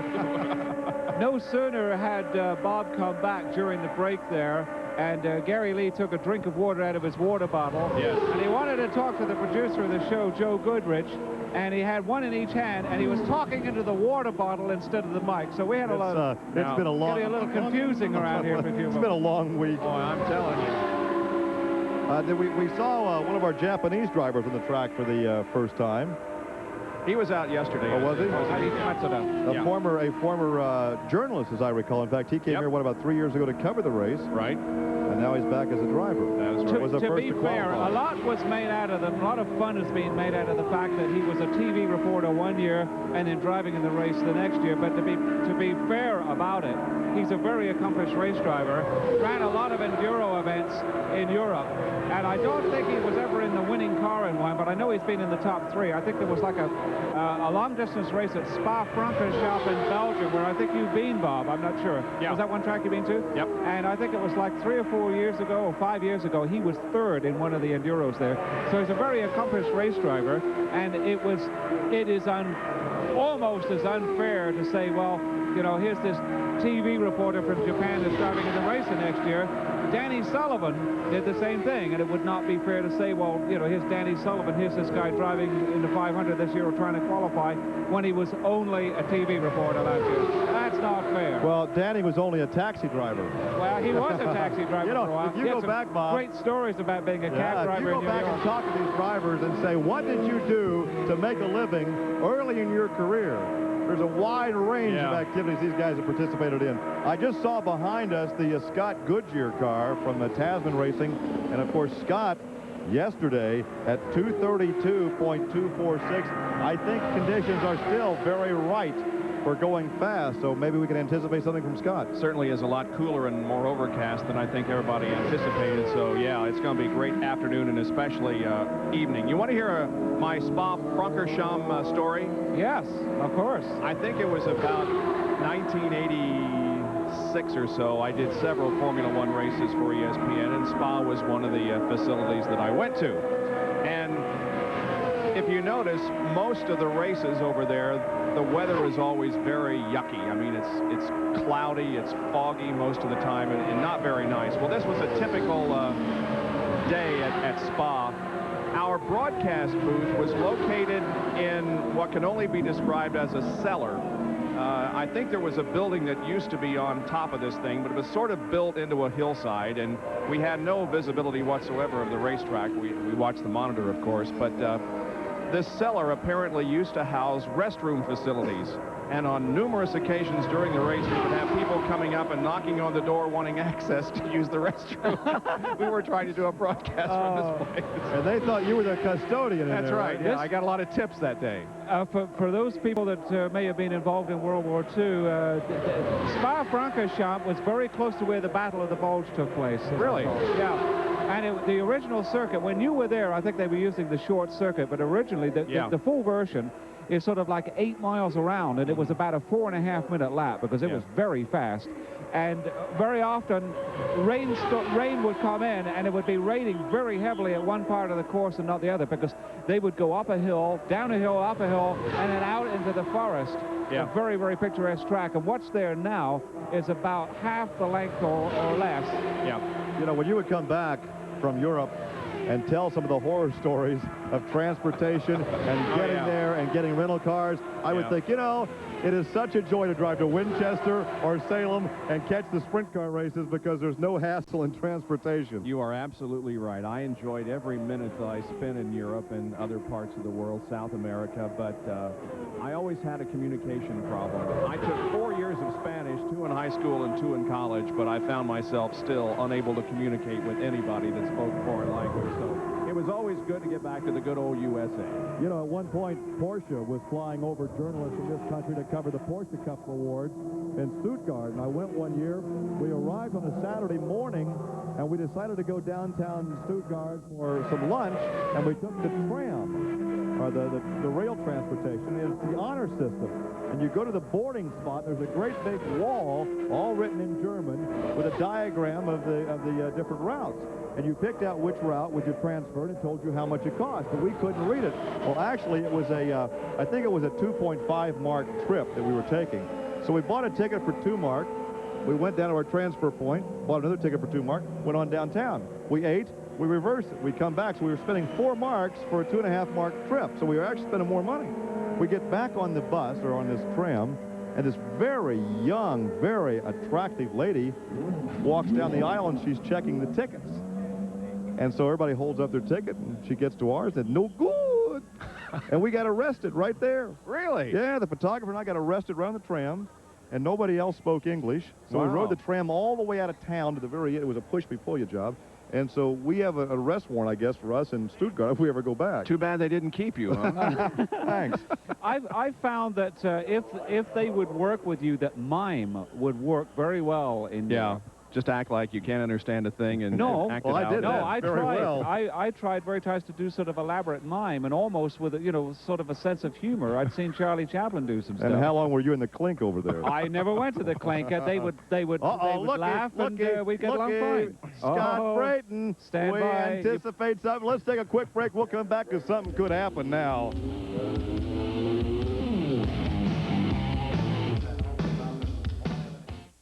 Catch all the excitement of the greatest. Chow sometime today or tomorrow and get back here to the racetrack and get to OK to drive by about next Tuesday. Come on back, Davey. We miss you. Yeah, we want you back. We want to see that purple car in the starting field along with your teammates' purple car. Of course, if you've been out of the country or you've been sleeping and you weren't aware of what we're talking about, Davey was involved in the crash a couple of days ago in the afternoon about 3:35 when a wheel broke at the north end of the short chute. He slammed the outside wall, suffered a broken right ankle. It was pinned in surgery yesterday, and he is still at Methodist watching us. So, Davey, we certainly hope to have you back here this weekend. You know, it just goes to show you what kind of a guy he is. I understand that in the hospital, did you tell this story? We did, yeah, but tell it again. This is good. Well, in the hospital, after he had gone through this horrific accident, and it's really a wonder he wasn't killed, if not injured more seriously. One of the first things that Davey said after getting to the hospital was, please tell Bob that I won't be on his radio show tomorrow night. So that just goes to show you what was going through this kid's mind. And boy, I sure hope that you can get out here next week and get in that car and make the race this year. And we'll get you a spot on the radio show next week. Absolutely. Anytime. The invitation's open to you. Are you going to finish that story about the press box that used to be the bathroom? Because you didn't tell the whole story. I think you should. All right. Well, think go about ahead. that for just a second. Can I just also say something about Davey Hamilton? And you prepare this bit because we're going to make you do it. But I was over at the Rookie of the Year breakfast yesterday over at the Bank One Suite, and the phone rang about 9:45, and Scott Hoke answered the phone, and he says, hello, and it was Davey Hamilton's girlfriend calling up to say, I'm sorry, but we won't be able to make the breakfast this morning.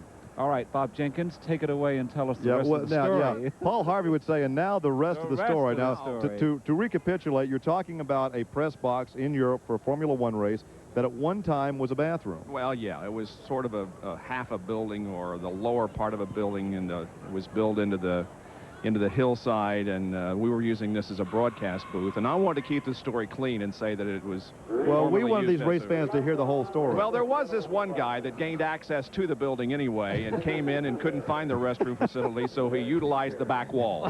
How's that? During the telecast. During the telecast, right in the middle of the telecast. And it was a dirt wall? It was a dirt floor, yeah. Dirt floor, yeah. No drain. All right, we have just gone green. All right, so much for the lunch hour here on television. Yeah. Michael Andretti at 2:33.7, and Jimmy Vasser up to 2:31.6. Yep. And I think we, who do we have on tape? Scott Goodyear. Yeah, Dave Wilson with Scott Goodyear. Yesterday was a day for the one-race drivers. And let's look at the score sheet here. We've got Scott Brayton, Arie Luyendyk, and Scott Goodyear. What do they have all in common? It's a one-race deal right now, but with the progress that you made yesterday with this young Honda team, the Tasman Motorsports, Firestone Tires, it's an amazing deal, the accomplishment and the progress you guys have made just this month. First off, I thought you were going to say what we all have in common. I thought you were going to say we're good looking or something like that. Good, is one drive. Yeah, I guess that's true. We're here for one race right now with the Tasman Motorsport Group. It's gone well. I think we've worked together here less than a week, and it's all clicked together very, very well. And I think that's a testament to the team. It's very strong, very good, led by Steve Horn. The Honda power plant is working very well. It's not only has speed, which I think we're seeing now, but it has the reliability. So we're looking forward to race day. And we're very pleased with the Firestone tires. The speed's there, and the reliability seems to be there with them too. So we're working towards making sure that we have a good qualifying package for tomorrow, and then we're going to have to start working on a race setup. You're not one to pat yourself on the back, but tell us what you brought to the table. Here we have, as you mentioned, all the Honda is improving. You have a rookie driver with Andre Ribeiro. Yesterday, he's over 232 miles an hour. there was something that Scott Goodyear brought to the table that helped bring all this to tuition. What can you tell us there? Well, you know, I don't think it's anything more than other drivers do, too. I mean, it's what you do for a living, and I'm enjoying this tremendously, and I'm having a good time doing it. I guess I'm enjoying motorsport again, so that's very important for me, and anything that I can add and contribute to the team, I'm very glad to do so. And it's been really delightful working with Andre. I mean, he's very smooth, he's consistent, and he really understands what's going on in the race car, and I think that's why we've seen him at 230, 231 miles an hour, because he's very smooth and consistent. You need that here to go fast. So we're all working together very strong, very hard, and we've got an agenda that we're working towards, and I think that's the most important thing because we're focused. We just heard Michael Andretti over 233.7 miles an hour, and as we spoke with him, he said, it doesn't mean anything, I had a toe, that kind of thing. But I know you're kind of itching, your right foot kind of moving back and forth. You'd like to get out there. Today is prime. I mean, the windsock has been down this morning. There's been absolutely no wind. It's just creeping up now by looking at it over there, and I don't know if we're going to be out and ready to go when the conditions are probably prime, but we had good conditions yesterday. They're good here again today, obviously, and it's cool, it's overcast, maybe a little nicer than it was yesterday, and but I think we need to wait for the sun to come out a little bit and start focusing on qualifying for tomorrow because it's supposed to be warm. Watch for this guy tomorrow, guys. He'll come out this afternoon and put some good speeds together, but watch what this guy does qualifying. Congratulations, Scott. Thank you. We've heard the term tow, guys. A car picks up a tow. We were talking with Nigel Bennett, the designer of the Penske's, I guess it was yesterday. Yep. And I asked him about how close one has to be to the back of the car to pick up the tow. And he said, not close at all, 300 feet. I mean, that's the length of a football field, and you can still pick up a tow from the car in front of you and pick up an extra 2 or 3 miles an hour. Yeah, we just saw a prime example of that just a few minutes ago when there were 3 cars coming down the backstretch, one behind each other, and the second car got a tow from the one ahead and was able to easily pass going into the street. So yeah, they call it drafting down south, but they call it a tow here, and it's really the same thing. It's getting help from the car in front of you. Of course, down south, you can get right to the rear bumper. Oh, yeah. Draft. Here, with the dirty air coming off these race cars, the disturbed air, they simply can't get that close, and the front of the car washes out, and you lose the downforce on the front wheels. Now here's it here again. Some of those cars, they're not really going all that fast, it doesn't look like, but those cars behind the lead car are all getting drafts or tows from the cars behind. When two go together, I don't know if I can do this with my hands, but as the car goes along at speed, the air is pushed up over the car and eventually will come back down, and the idea is to get within that area envelope, yeah.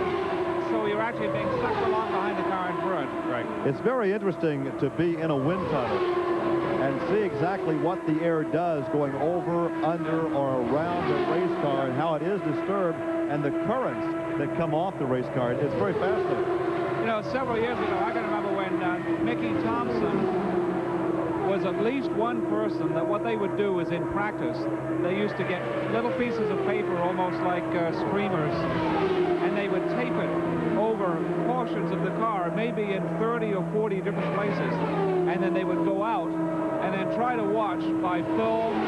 You know, sometimes they put a camera on the car with 60mm film in it, and then watch to see what was happening with all that paper. That way they could get a figure of what the airflow, get an indication of what there is a picture somewhere of the Thompson car from about 64, I guess, right, with that tape on there. Yeah, all over, taped all over the car. They had to take some of the body work off the car. They had too much body work, and it simply did not work. And they took some of it off the race car. Same thing happened back in the late 50s with the Sumar. That super streamlined car with the enclosed cockpit, and it just didn't work at all. Well, what happened there was, if we got just a moment, are we looking at a yellow here, or no, we're still between cars? Okay. What happened there was in 1954, Mercedes-Benz built a streamlined, all-enclosed body, open cockpit but enclosed wheels for Formula One racing for the long tracks, for the fast tracks. And the people in the United States, you know, saw the photographs of that. And so what they did was, there were 2 people in 1955 came here, Sandy Ballon and also Chapman Root from Terre Haute, with streamlined bodies. But they weren't done in wind tunnels. I mean, they were drawn by aerodynamicists, but they had to put it on the track to find out if it would work or not. And in both cases, streamlining came off the car during the course of the month of May. And I don't know about Jim Rathman in the Milan car, but Jimmy Daywalt in the Sumar car apparently was unnerved by not being able to see the wheels. He liked to see the left front wheel go on to the inside line. And apparently, whether it was his concern about not being able to see it or whatever it was, the more streamlining that came off that car, the faster it went. And when it qualified, it had no streamlining left at all. You know, I was going to say we talked a score here, or a score. Not a score. I've been around the basketball too long. Pacers, what? Yeah, the Pacers won last night. Great show. Up 2-1 in that series. Carlos Guerrero over 228 miles an hour. Oh, my goodness. So wow. Rookie making some fine progress this afternoon. That's a real surprise. Wait a minute. Villeneuve at 2:297. Boy, you better come out here. You know, we were kind of shocked the other day when Adrian Fernandez suggested 2:24 to make the race, and Marco Greco said 2:25 to make the race. Just look at some of these people. What are really the surprises down here? I'd say Carlos Guerrero at 2:28 might not be the biggest surprise we've had so far. Well, driving for Dick Simon, and of course that is a multi-car team, and they share information with each other, and when one gets the combination, they all have the combination. And mentioned that he has never failed, Dick Simon this is, as a car owner, has never failed to get a rookie in the race. With as many as he's had, that is a phenomenal statement. When I first heard that several years ago, I thought that can't be right, and we've checked it out, and it is. Scott Brayton is out again, so well, he's coming in again. Yeah. That's the sticker tires, so evidently that's just sort of like the first couple of laps, slow to see that everything's hooked up properly. We had a conversation with Scott Goodyear just a few minutes ago. Correct me if I'm wrong, but he isn't known as a real good qualifier, is he? Scott Goodyear? Yeah. Well, here there are 2 years where he was actually the first alternate starter. Right. And his arrangement with the team and with the sponsors and so on and so forth was that he would be able to substitute for another team member, and that happened in 1992. Right. He finished second, and the closest finish ever. Technically, he did not qualify for the race. He was the first alternate starter, and Mike Groff, who had been hired to drive a second car, actually qualified faster than him, stayed in the race, and so he gave up his seat to Scott. And then the same thing happened in 1994 with the Kenny Bernstein team. When Davy Jones qualified a second car, Scott was bumped again to first alternate starter, and then he replaced Davy for the race. And I think that Scott Brayton just went back out. I think I saw Scott on the low side going down the front straightaway. So he's out there very slow, and you can see the stickers once again, brand new tires. See, some drivers will go out on carburation day, the final practice session for 2 hours of next Thursday, or 2 weeks from yesterday, and scrub in some tires for the race. Just get a couple of laps on the tires, get them heated up, and then they take them off, put another set on, and get them ready for the race. I think it's interesting that he's going out now. Of course, you don't know where you're going to draw tomorrow in qualifying, and they have gone fast at 11 o'clock, and now I'm sure they're out there trying to go fast at 1 o'clock in case they do draw a rather low number tomorrow, and that will put them on the track about this time to qualify. But it could be hotter tomorrow at this time than what it is I'll tell you now. something, you know, the temperature has dropped a little bit. It's actually quite cold right now. We're feeling a little breeze, but we just checked with the windsock, and it's still hanging straight down. We've got a cloud cover. It's cool, and I wonder if Scott Brayton may be getting ready to uncork something here in about the next 5 minutes. Well, I'll tell you what, let's uncork some commercials right now. We'll take this break, and we'll come back and see what Scott has in store for us live from the Indianapolis Motor Speedway.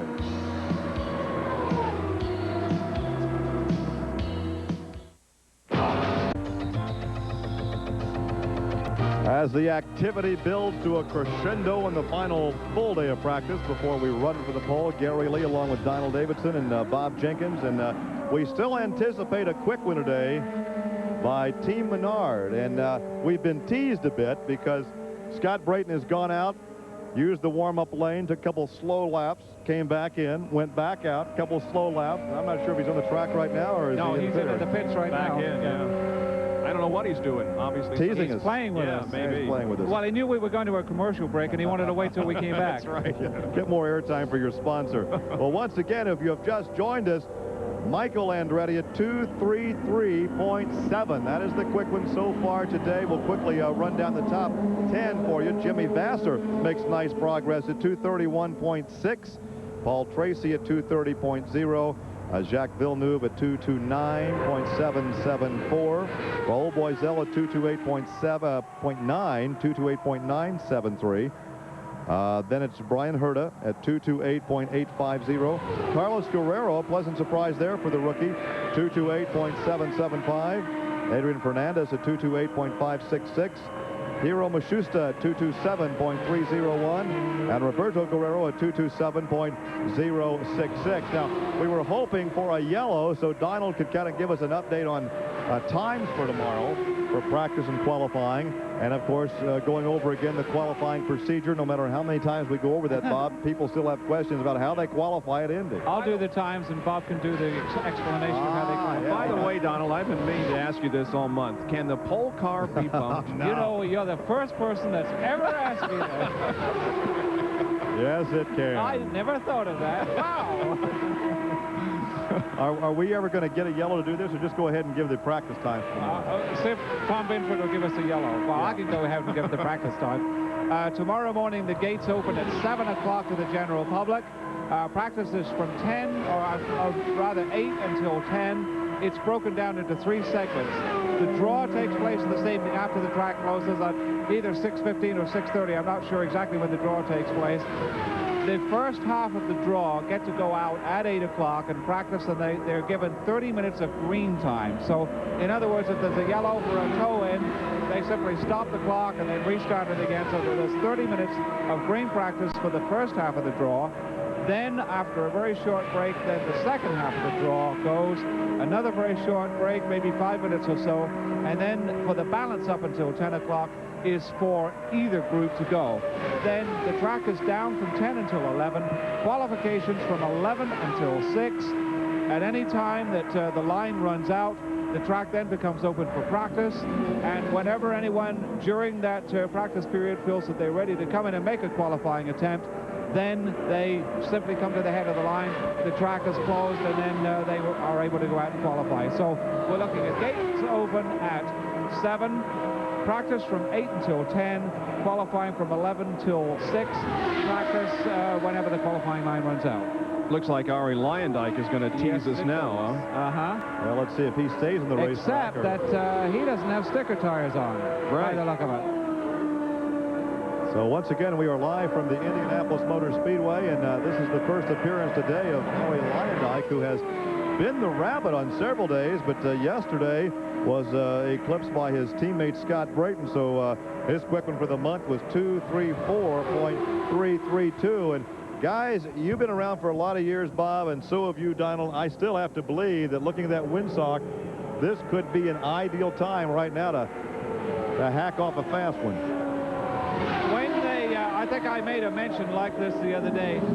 When they're going around slowly like this, and there's anticipation, it's like Jack Palance kicking the doors open and standing in the doorway in shame. I'm a little surprised, quite frankly, that the speeds aren't higher right now. I mean, 233 is nothing to sneeze at, but boy, this is good. I mean, it's cool, it's not windy, it's cloudy, and this should be just the best. But I think, is everybody down here that's run so far, is everybody so far a personal best? That I cannot answer you on that. Vasser is, Michael is. Tracy is not today. Tracy has been at 2:31 a couple of days ago. Villeneuve's the best. That's the best for Raul Boisel. It's the best for Herta. The best for Carlos Guerrero, obviously. Fernandez, yes. Mashusta, yes. And Guerrero, yes. So with the exception of the top 10, with the exception of Tracy, everyone has posted their best time and best speed so far. Scott Brayton is now at speed. We are following him in the Lola Menard, the Quaker State Glidden car, and obviously everyone is anticipating a quick one here, guys. You know, what's really amazing is that at this point, the day before the first qualifying day, and they're not exactly messing around today, there's been a lot of cars out. Carlos Guerrero is the 7th fastest of the day. Both Penske's have been out. They're not among the top 10. In fact, the best speeds that we've seen today, they're lacking 2 miles an hour of making the top 10.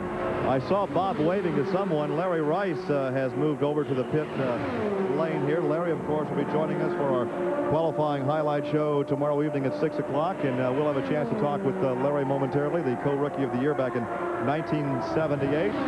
He'll be joining us for our coverage of qualifying on each day at 6 o'clock. And once again, Scott Brayton moving it up, 2:29.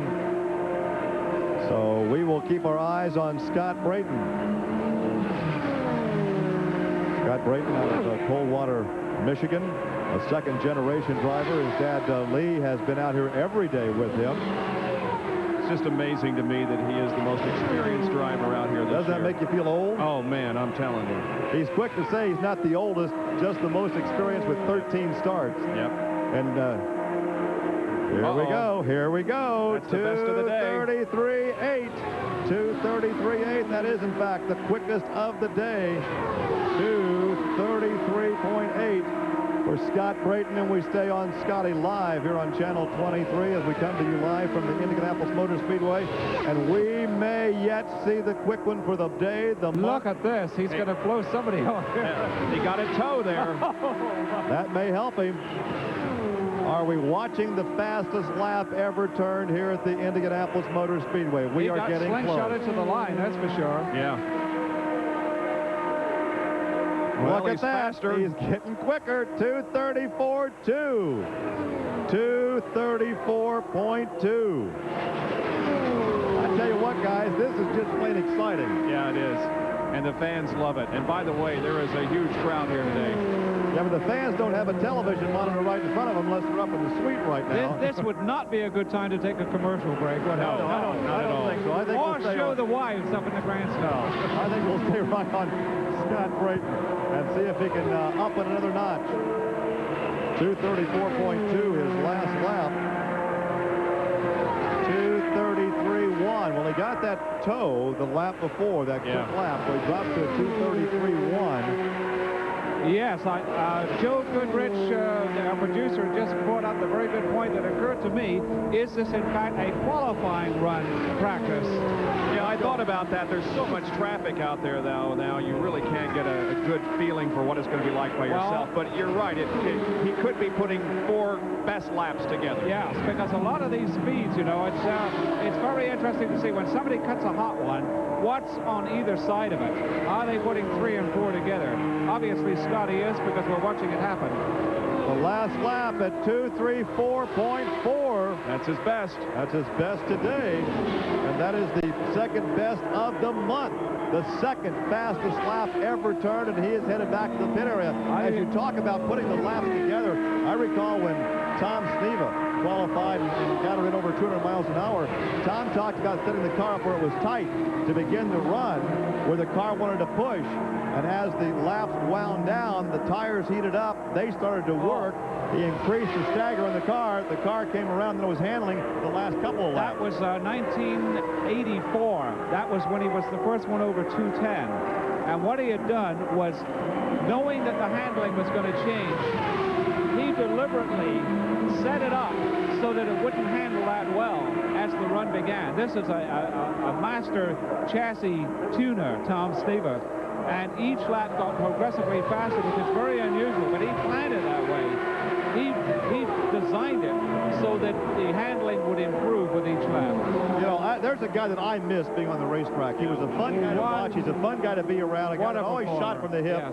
Yes. And he had something good to say. He was very, very quotable, very, very easygoing, and every lap was 110%. Is he still out in the Phoenix area? He is still out in the Phoenix area. In fact, his real project now was to build that golf cart that could go over 100 miles an hour. and I'm not sure, he's been like 70 or 80 miles an hour in it, but I'm not sure I want to ride with him.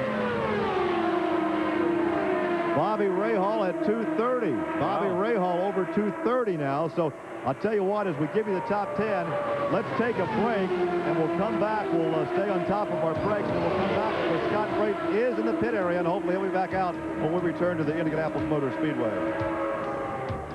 We believe when you're in a community, you have to give back to the community.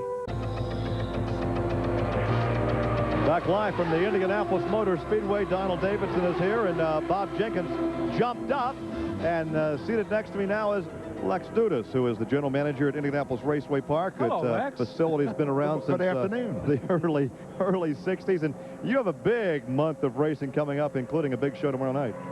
Yeah, we really do, Gary. Number one, I know everybody's telling you all this, but you've been doing a great job. I sit in my office and watch it, and it really? keeps me informed. Yeah, but can your employees sit in their office and watch? No, I won't let them do that. That's the boss. But, yeah, we do have a big month, starting off tomorrow night with the Indiana Sprint Classic, and that'll be a midget race and a sprint race, and an E-Mod race, too. The iCar E-Mods will be there. Then next weekend, it's something new for us, the ASA 200, the Speedway ASA 200, bringing back the stock cars in the month of May. And of course, the night before the 500, of course, midgets. The Miller Genuine Draft night before the 500 with the midgets and the Formula 2000s. But something new and unique on Carburation night is the East-West Super Modified Challenge. The first time ever we've been able to bring them together in the Midwest, and we're kind of excited. They're telling us 45 cars will be on the grounds at IRB. And those guys are exciting, and they're quick. Well, last year you saw when we did the Thursday Night Thunder, and they came in there and they're running laps of 130 miles an hour, so we're really impressed with those cars and looking forward to it. And of course, you're a multi-purpose facility. You have the drag strip, which is host to the granddaddy of them all, the U.S. Nationals. You have the oval that we've televised races on for many years, plus the road course. And of course, USAC ran the road course back in the 60s, but the road course is also used now for testing. Many of these drivers, many of these crews have been out there testing. That's true. They utilize IRP for the road course part of it, getting ready with gear checking transmission and gear ratios and brakes for the road course part of it. And as a matter of fact, we're involved with the Jonathan Bird team this year as a little bit of a sponsorship, and they come out and test with us quite a bit. Now, once again, give us the hours as far as your show tomorrow night. Well, the fans can stay here all day and come out. At the gates open tomorrow for the fans at 5 o'clock. And racing gets underway with qualifying and everything right after that, and 8 o'clock we go with the events. It's a great facility. If you have never been to Indianapolis Raceway Park, take a weekend and go out there because it's a great place to visit. Appreciate those kind words. We thank you for dropping by. Lex Dudas, the general manager at Indianapolis Raceway Park, as practice continues here at the Indianapolis Motor Speedway, and we take a look at the top 10 speeds for the day, and Scott Brayton just moments ago at 234.4. That is the second quick of the month. So right now, Scott Brayton has the two fastest laps turned in.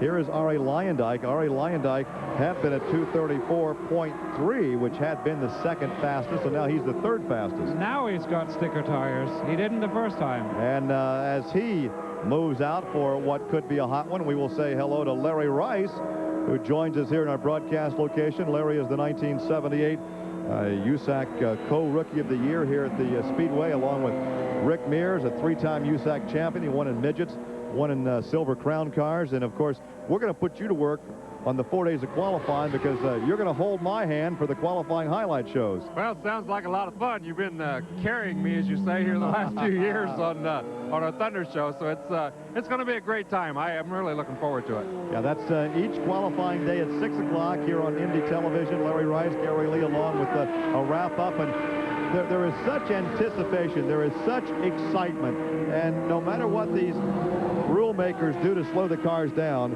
the engineers find a way to go faster. Now, granted, it's been a few years since we've seen an assault on the track record, but it is going to happen tomorrow, and these fans are excited.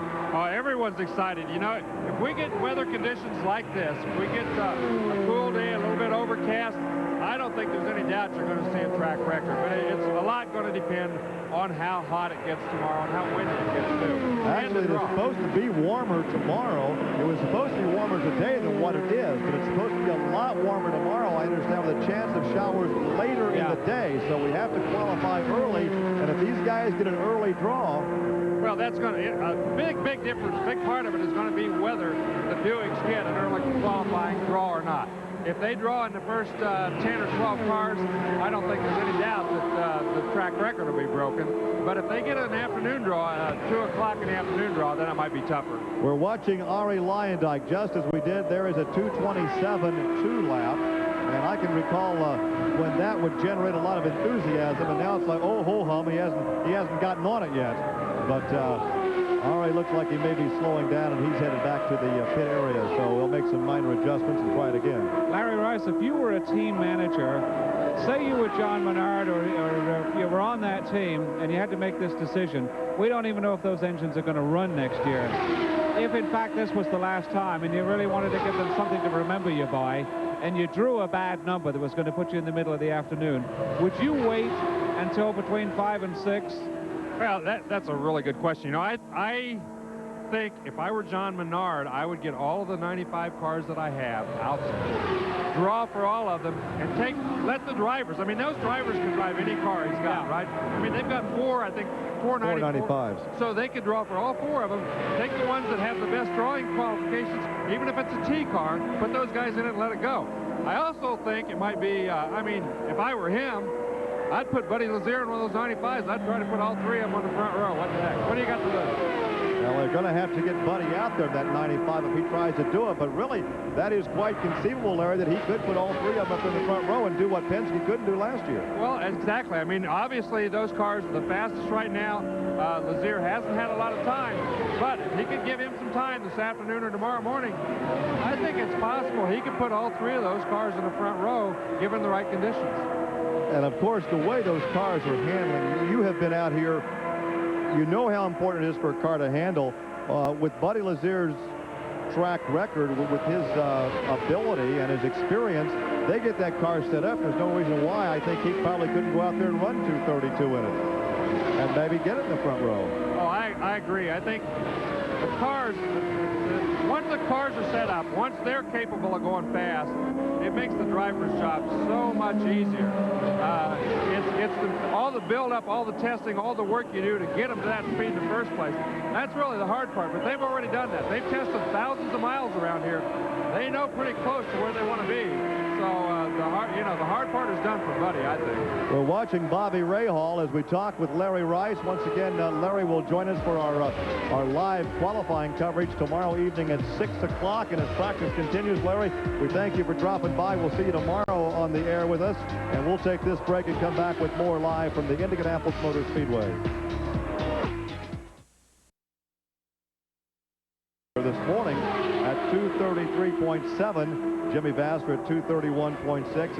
And I know that Dominic Dobson would like to have his name announced in the PA as turning a 233 or a 234, but he's not even in a driver's suit. We want to see him in a car. He's not even in the race car. Dominic Dobson stops by to say hello, and doggone it, why aren't you in the cockpit? Well, good morning, Bob. I guess they talk about changing hats. I'm wearing my management hat today and have been all week.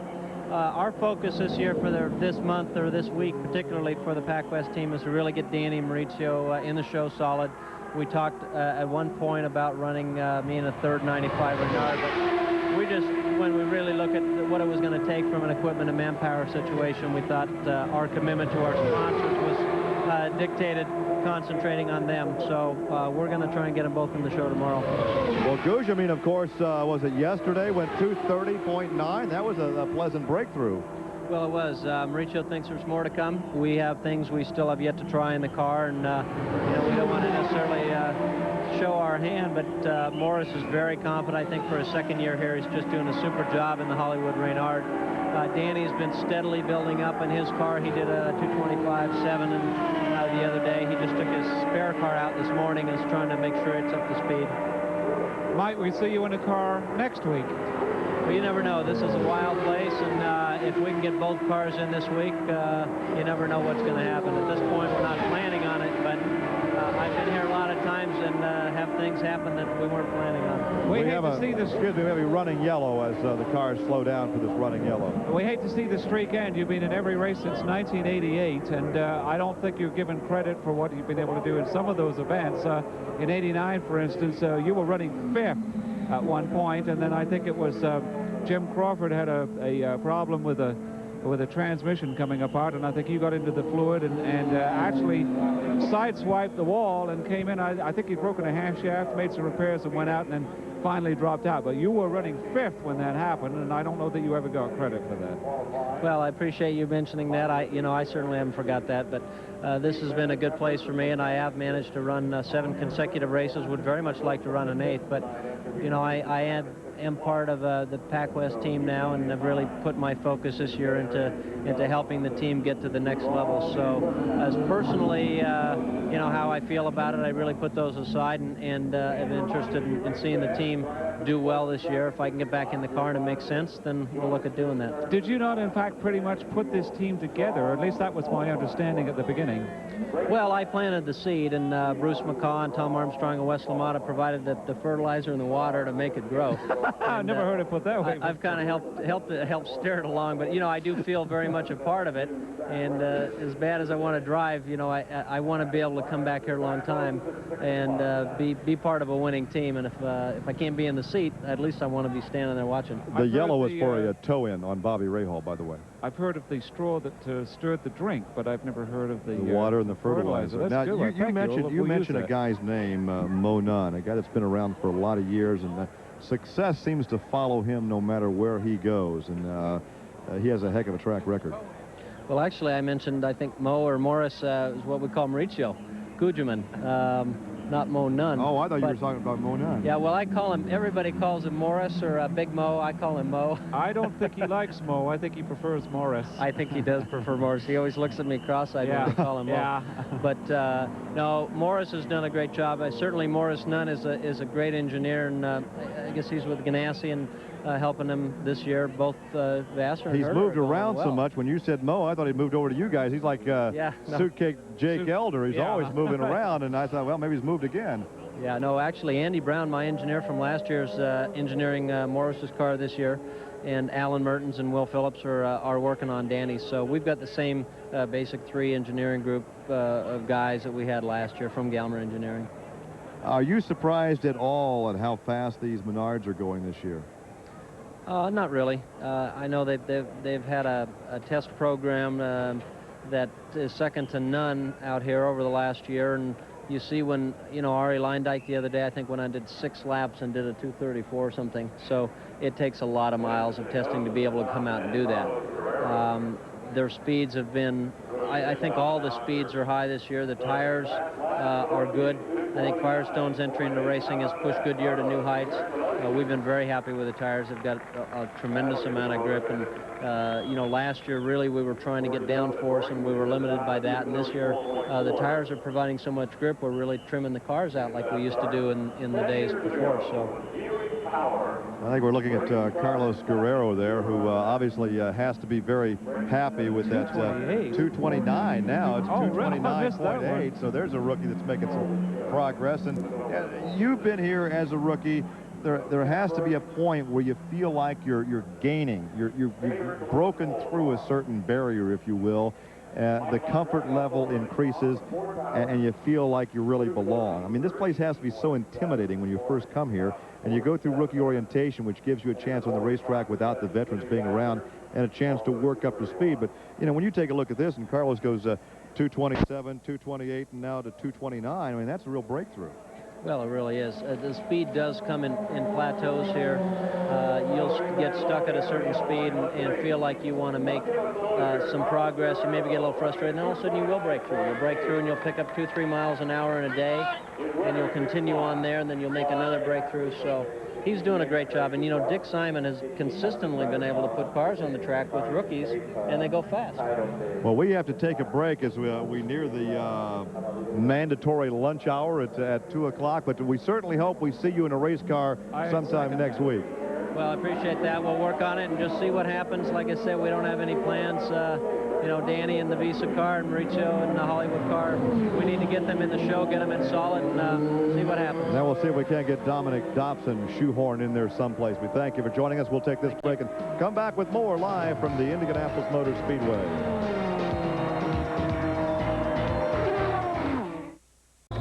Great crowd, great weather, and great speed to talk about here live from the Indianapolis Motor Speedway. And a guy that we have just been talking about, rookie Carlos Guerrero at 229.838. We grabbed him. He has joined us, and our congratulations. Hey, what a ride out there. Thank you very much. I'm very happy. The team is making an excellent job. They are improving every day the car, and the car feels very comfortable at that speed. So I'm very happy for them, very happy for me. Now, a lot of times a crew will turn the boost down for a rookie, allow him to work up to it. Are you at full boost right now? We are working in that. Our boost is a little bit low, still a little bit low. I think we can go one click more. Try to go faster. And so obviously by that smile on your face, you have to be incredibly happy because this is a real breakthrough. I mean, this is the second fastest lap for a rookie this month. Ever. Well, ever, that's right. Andre Ribeiro yesterday went 2:31. You're just a tick behind it at 2:29.8. So you go back out after lunch and hit that 2:30? Yes, we are going to take a look to the data logging and then coming back in the afternoon. How are the track conditions right now? We're assessing from down here that they're just about perfect, but obviously we're not on the racetrack. Yeah, the track is very good. We have no wind, so the cars are flying over the track. During rookie orientation, when we talked, there was some concern about all the traffic out there. How have you played the traffic? Have you tried to stay away from the other cars so far? Well, most of the time I'm running alone. Today I have the chance to run twice with traffic, and the car handles very well. I need to learn more about the traffic because sometimes you lose all the support with the car because the car that is in front of you took away the air that is putting on the track. We got a couple of speeds. I got a question for Carlos. Robbie Gordon at 231.339 miles an hour. I think that's the first time he's been over 230. We have Arie Luyendyk at 230.562. Robbie's been at 231.8. Okay, well, 231.339 just turned in. Carlos, we had Roberto Guerrero on here a couple of days ago, and we've known him for a long time, and we're talking about the fact that there's never been a Smith in the 500, but this year it looks like we're going to have two Guerreros, and the two of you are not only not related, you're not even from the same country, but he said he must have been asked 200 times, is Carlos Guerrero your brother? Were you asked the same type of questions when you got here? Yeah, I have many people ask me if I'm related from him, or if I'm from Colombia, or if he is from Mexico. So all the time is the question. And the two of you met, what, 3-4 days ago for the very first time? We met at the first driving meeting at Monday morning. We shook hands, and it was the first time. I was looking from him since he was in Formula One, and he's doing tremendous well. Yes, he used to drive for Maurice Nunn, who we were just talking about in the Ensign team. When you came together, did he come looking for you, or did you go looking for him? We met together at the drivers' meeting, inside the drivers' meeting. So now what is your game plan? Is to take some time off for lunch and come back this afternoon and maybe try to push it up a little over 2:30? Yeah, try to go to 2:30. We wish you well. Thanks for taking the time to come and visit with us.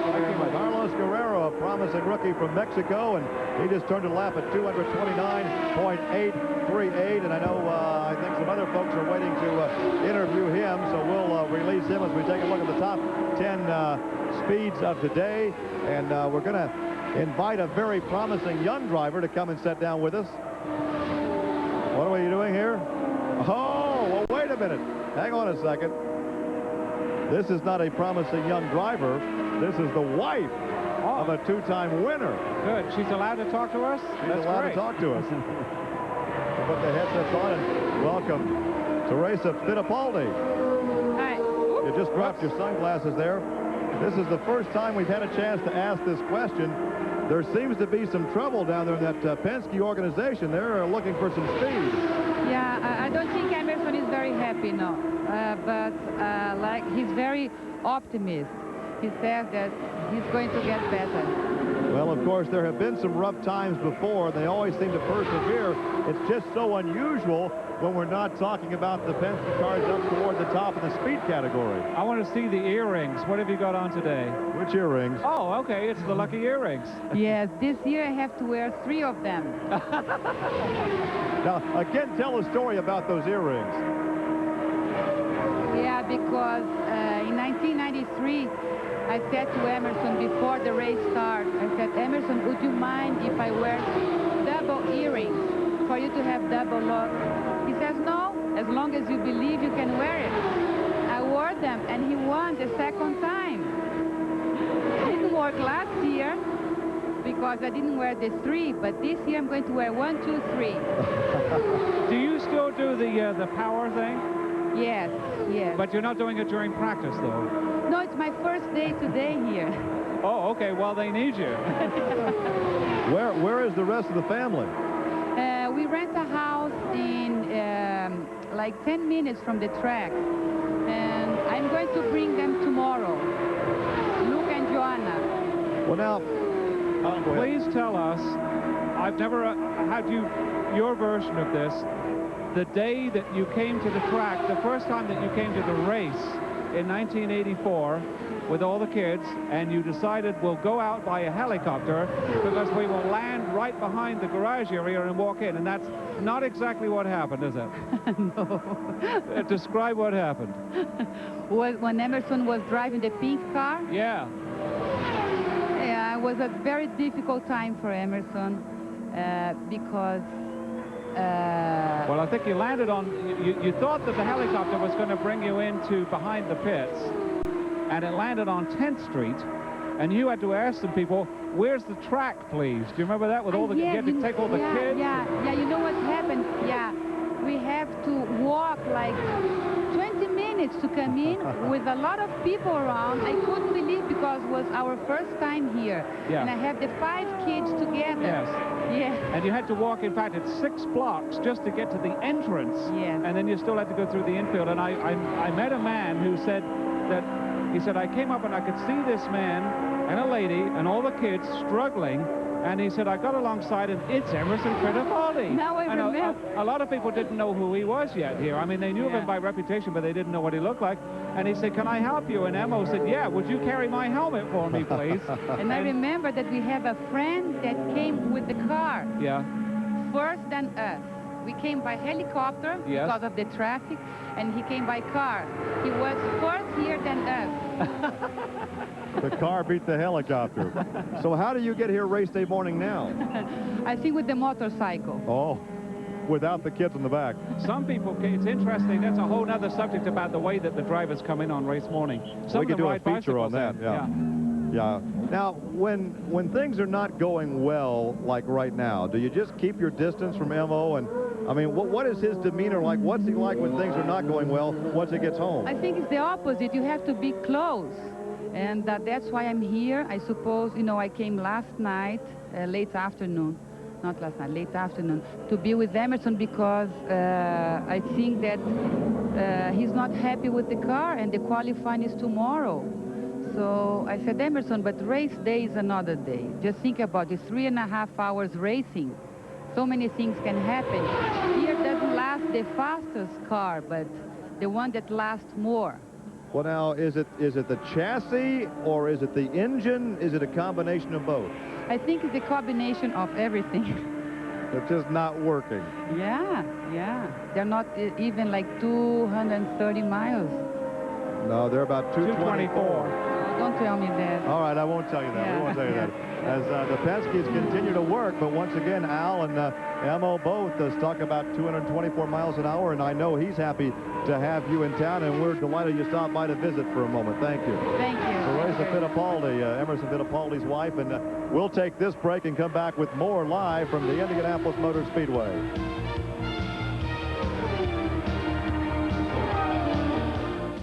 Catch all the excitement of the greatest spectacle in racing with the official apparel.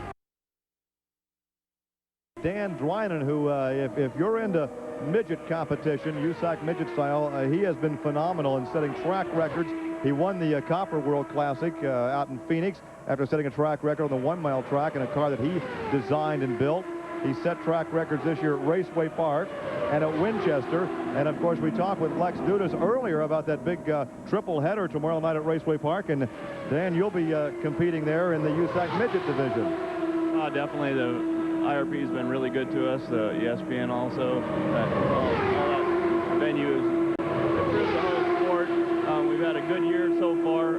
To correct correct you. I didn't set the record in Phoenix. Davey actually beat me by a tick. Oh, he did? I thought you set the record over there. I ended up second quick.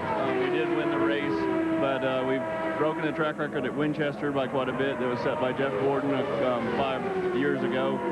Went to IRP the first night out. We broke the track record. Went last weekend back there and broke the record again, knocked it down a couple more notches.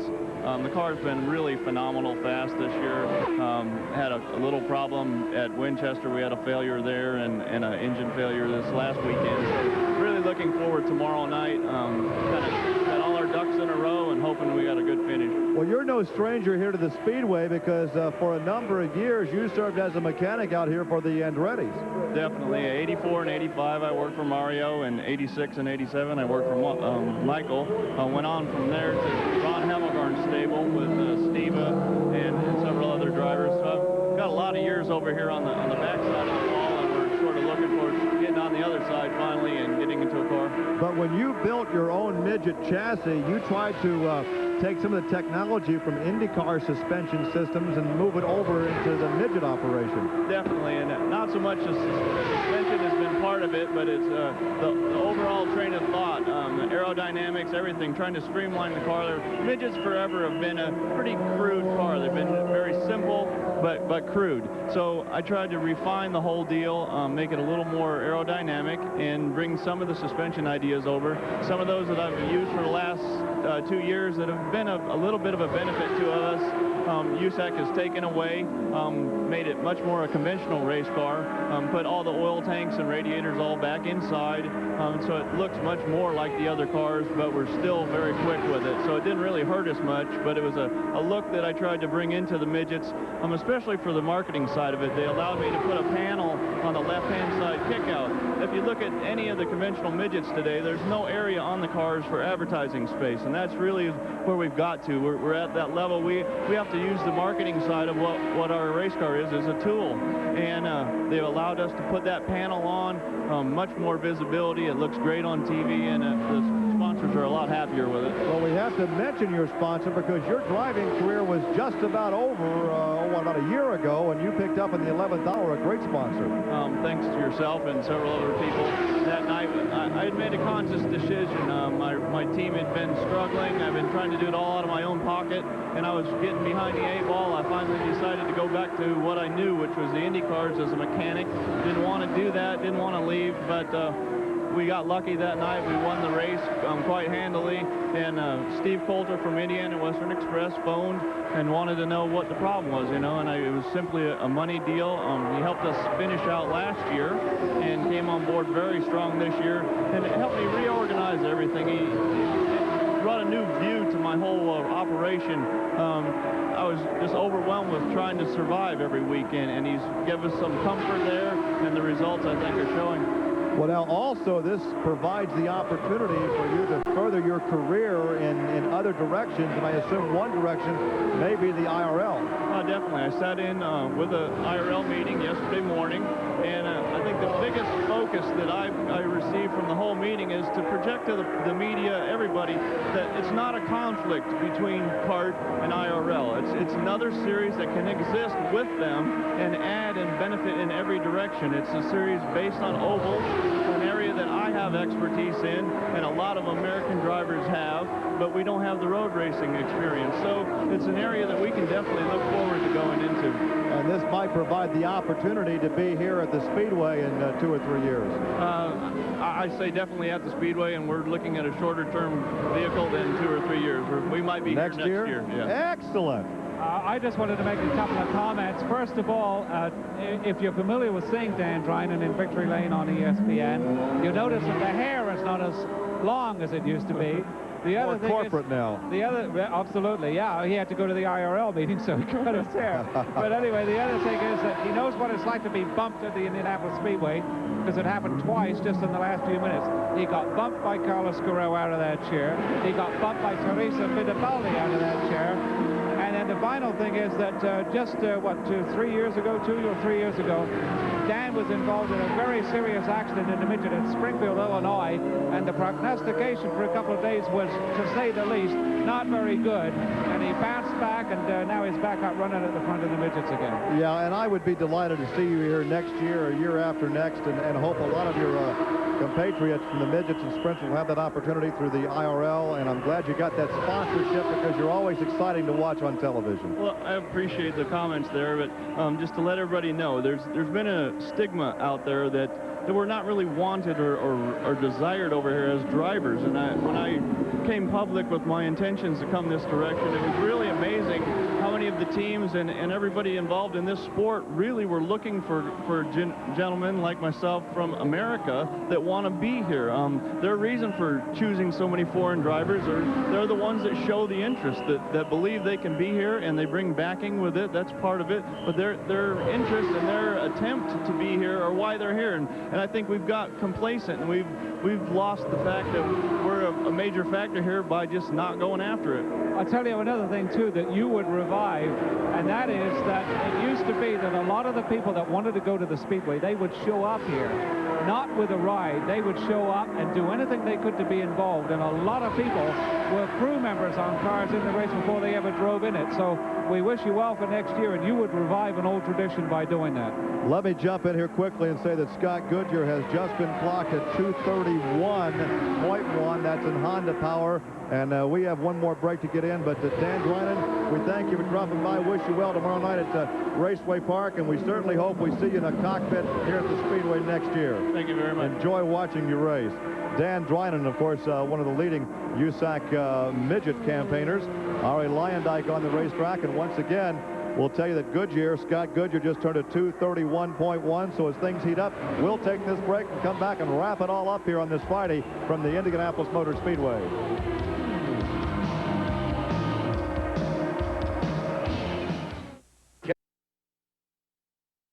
Smile. We are back live for the final 5 minutes or so for our Indy Midday Live program. This has been a quick week.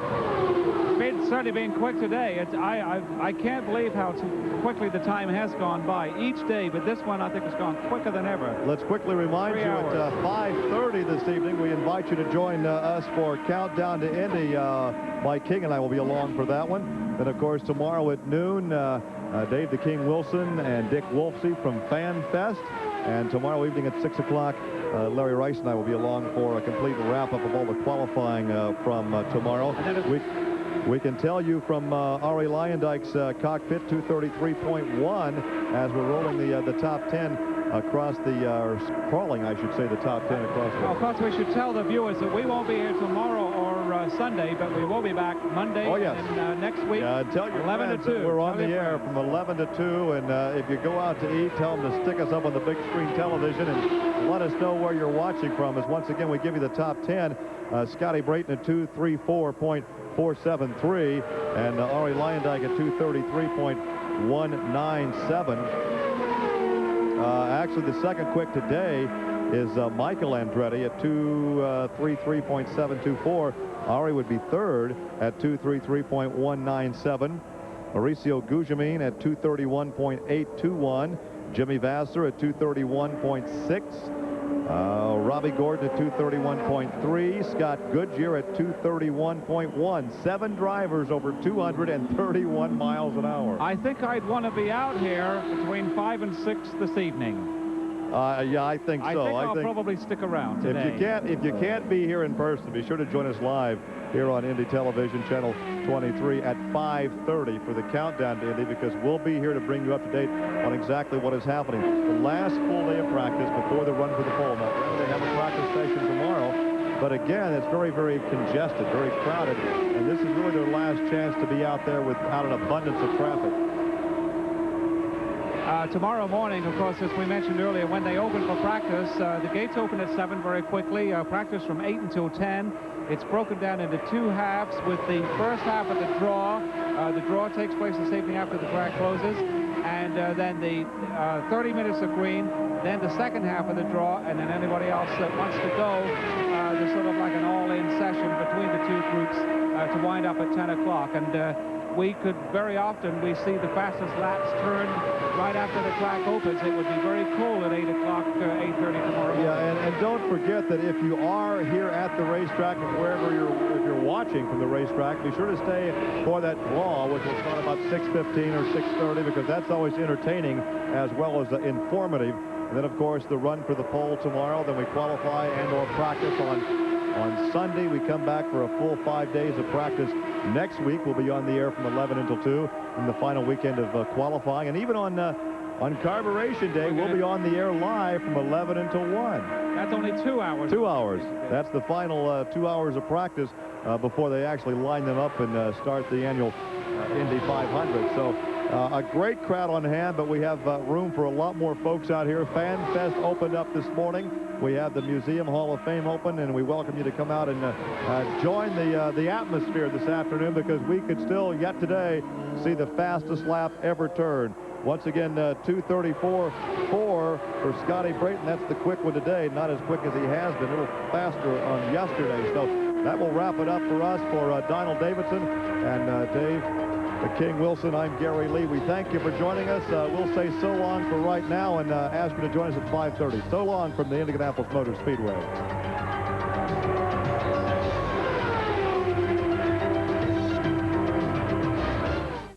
Indy TV, the television station of the Indianapolis Motor Speedway.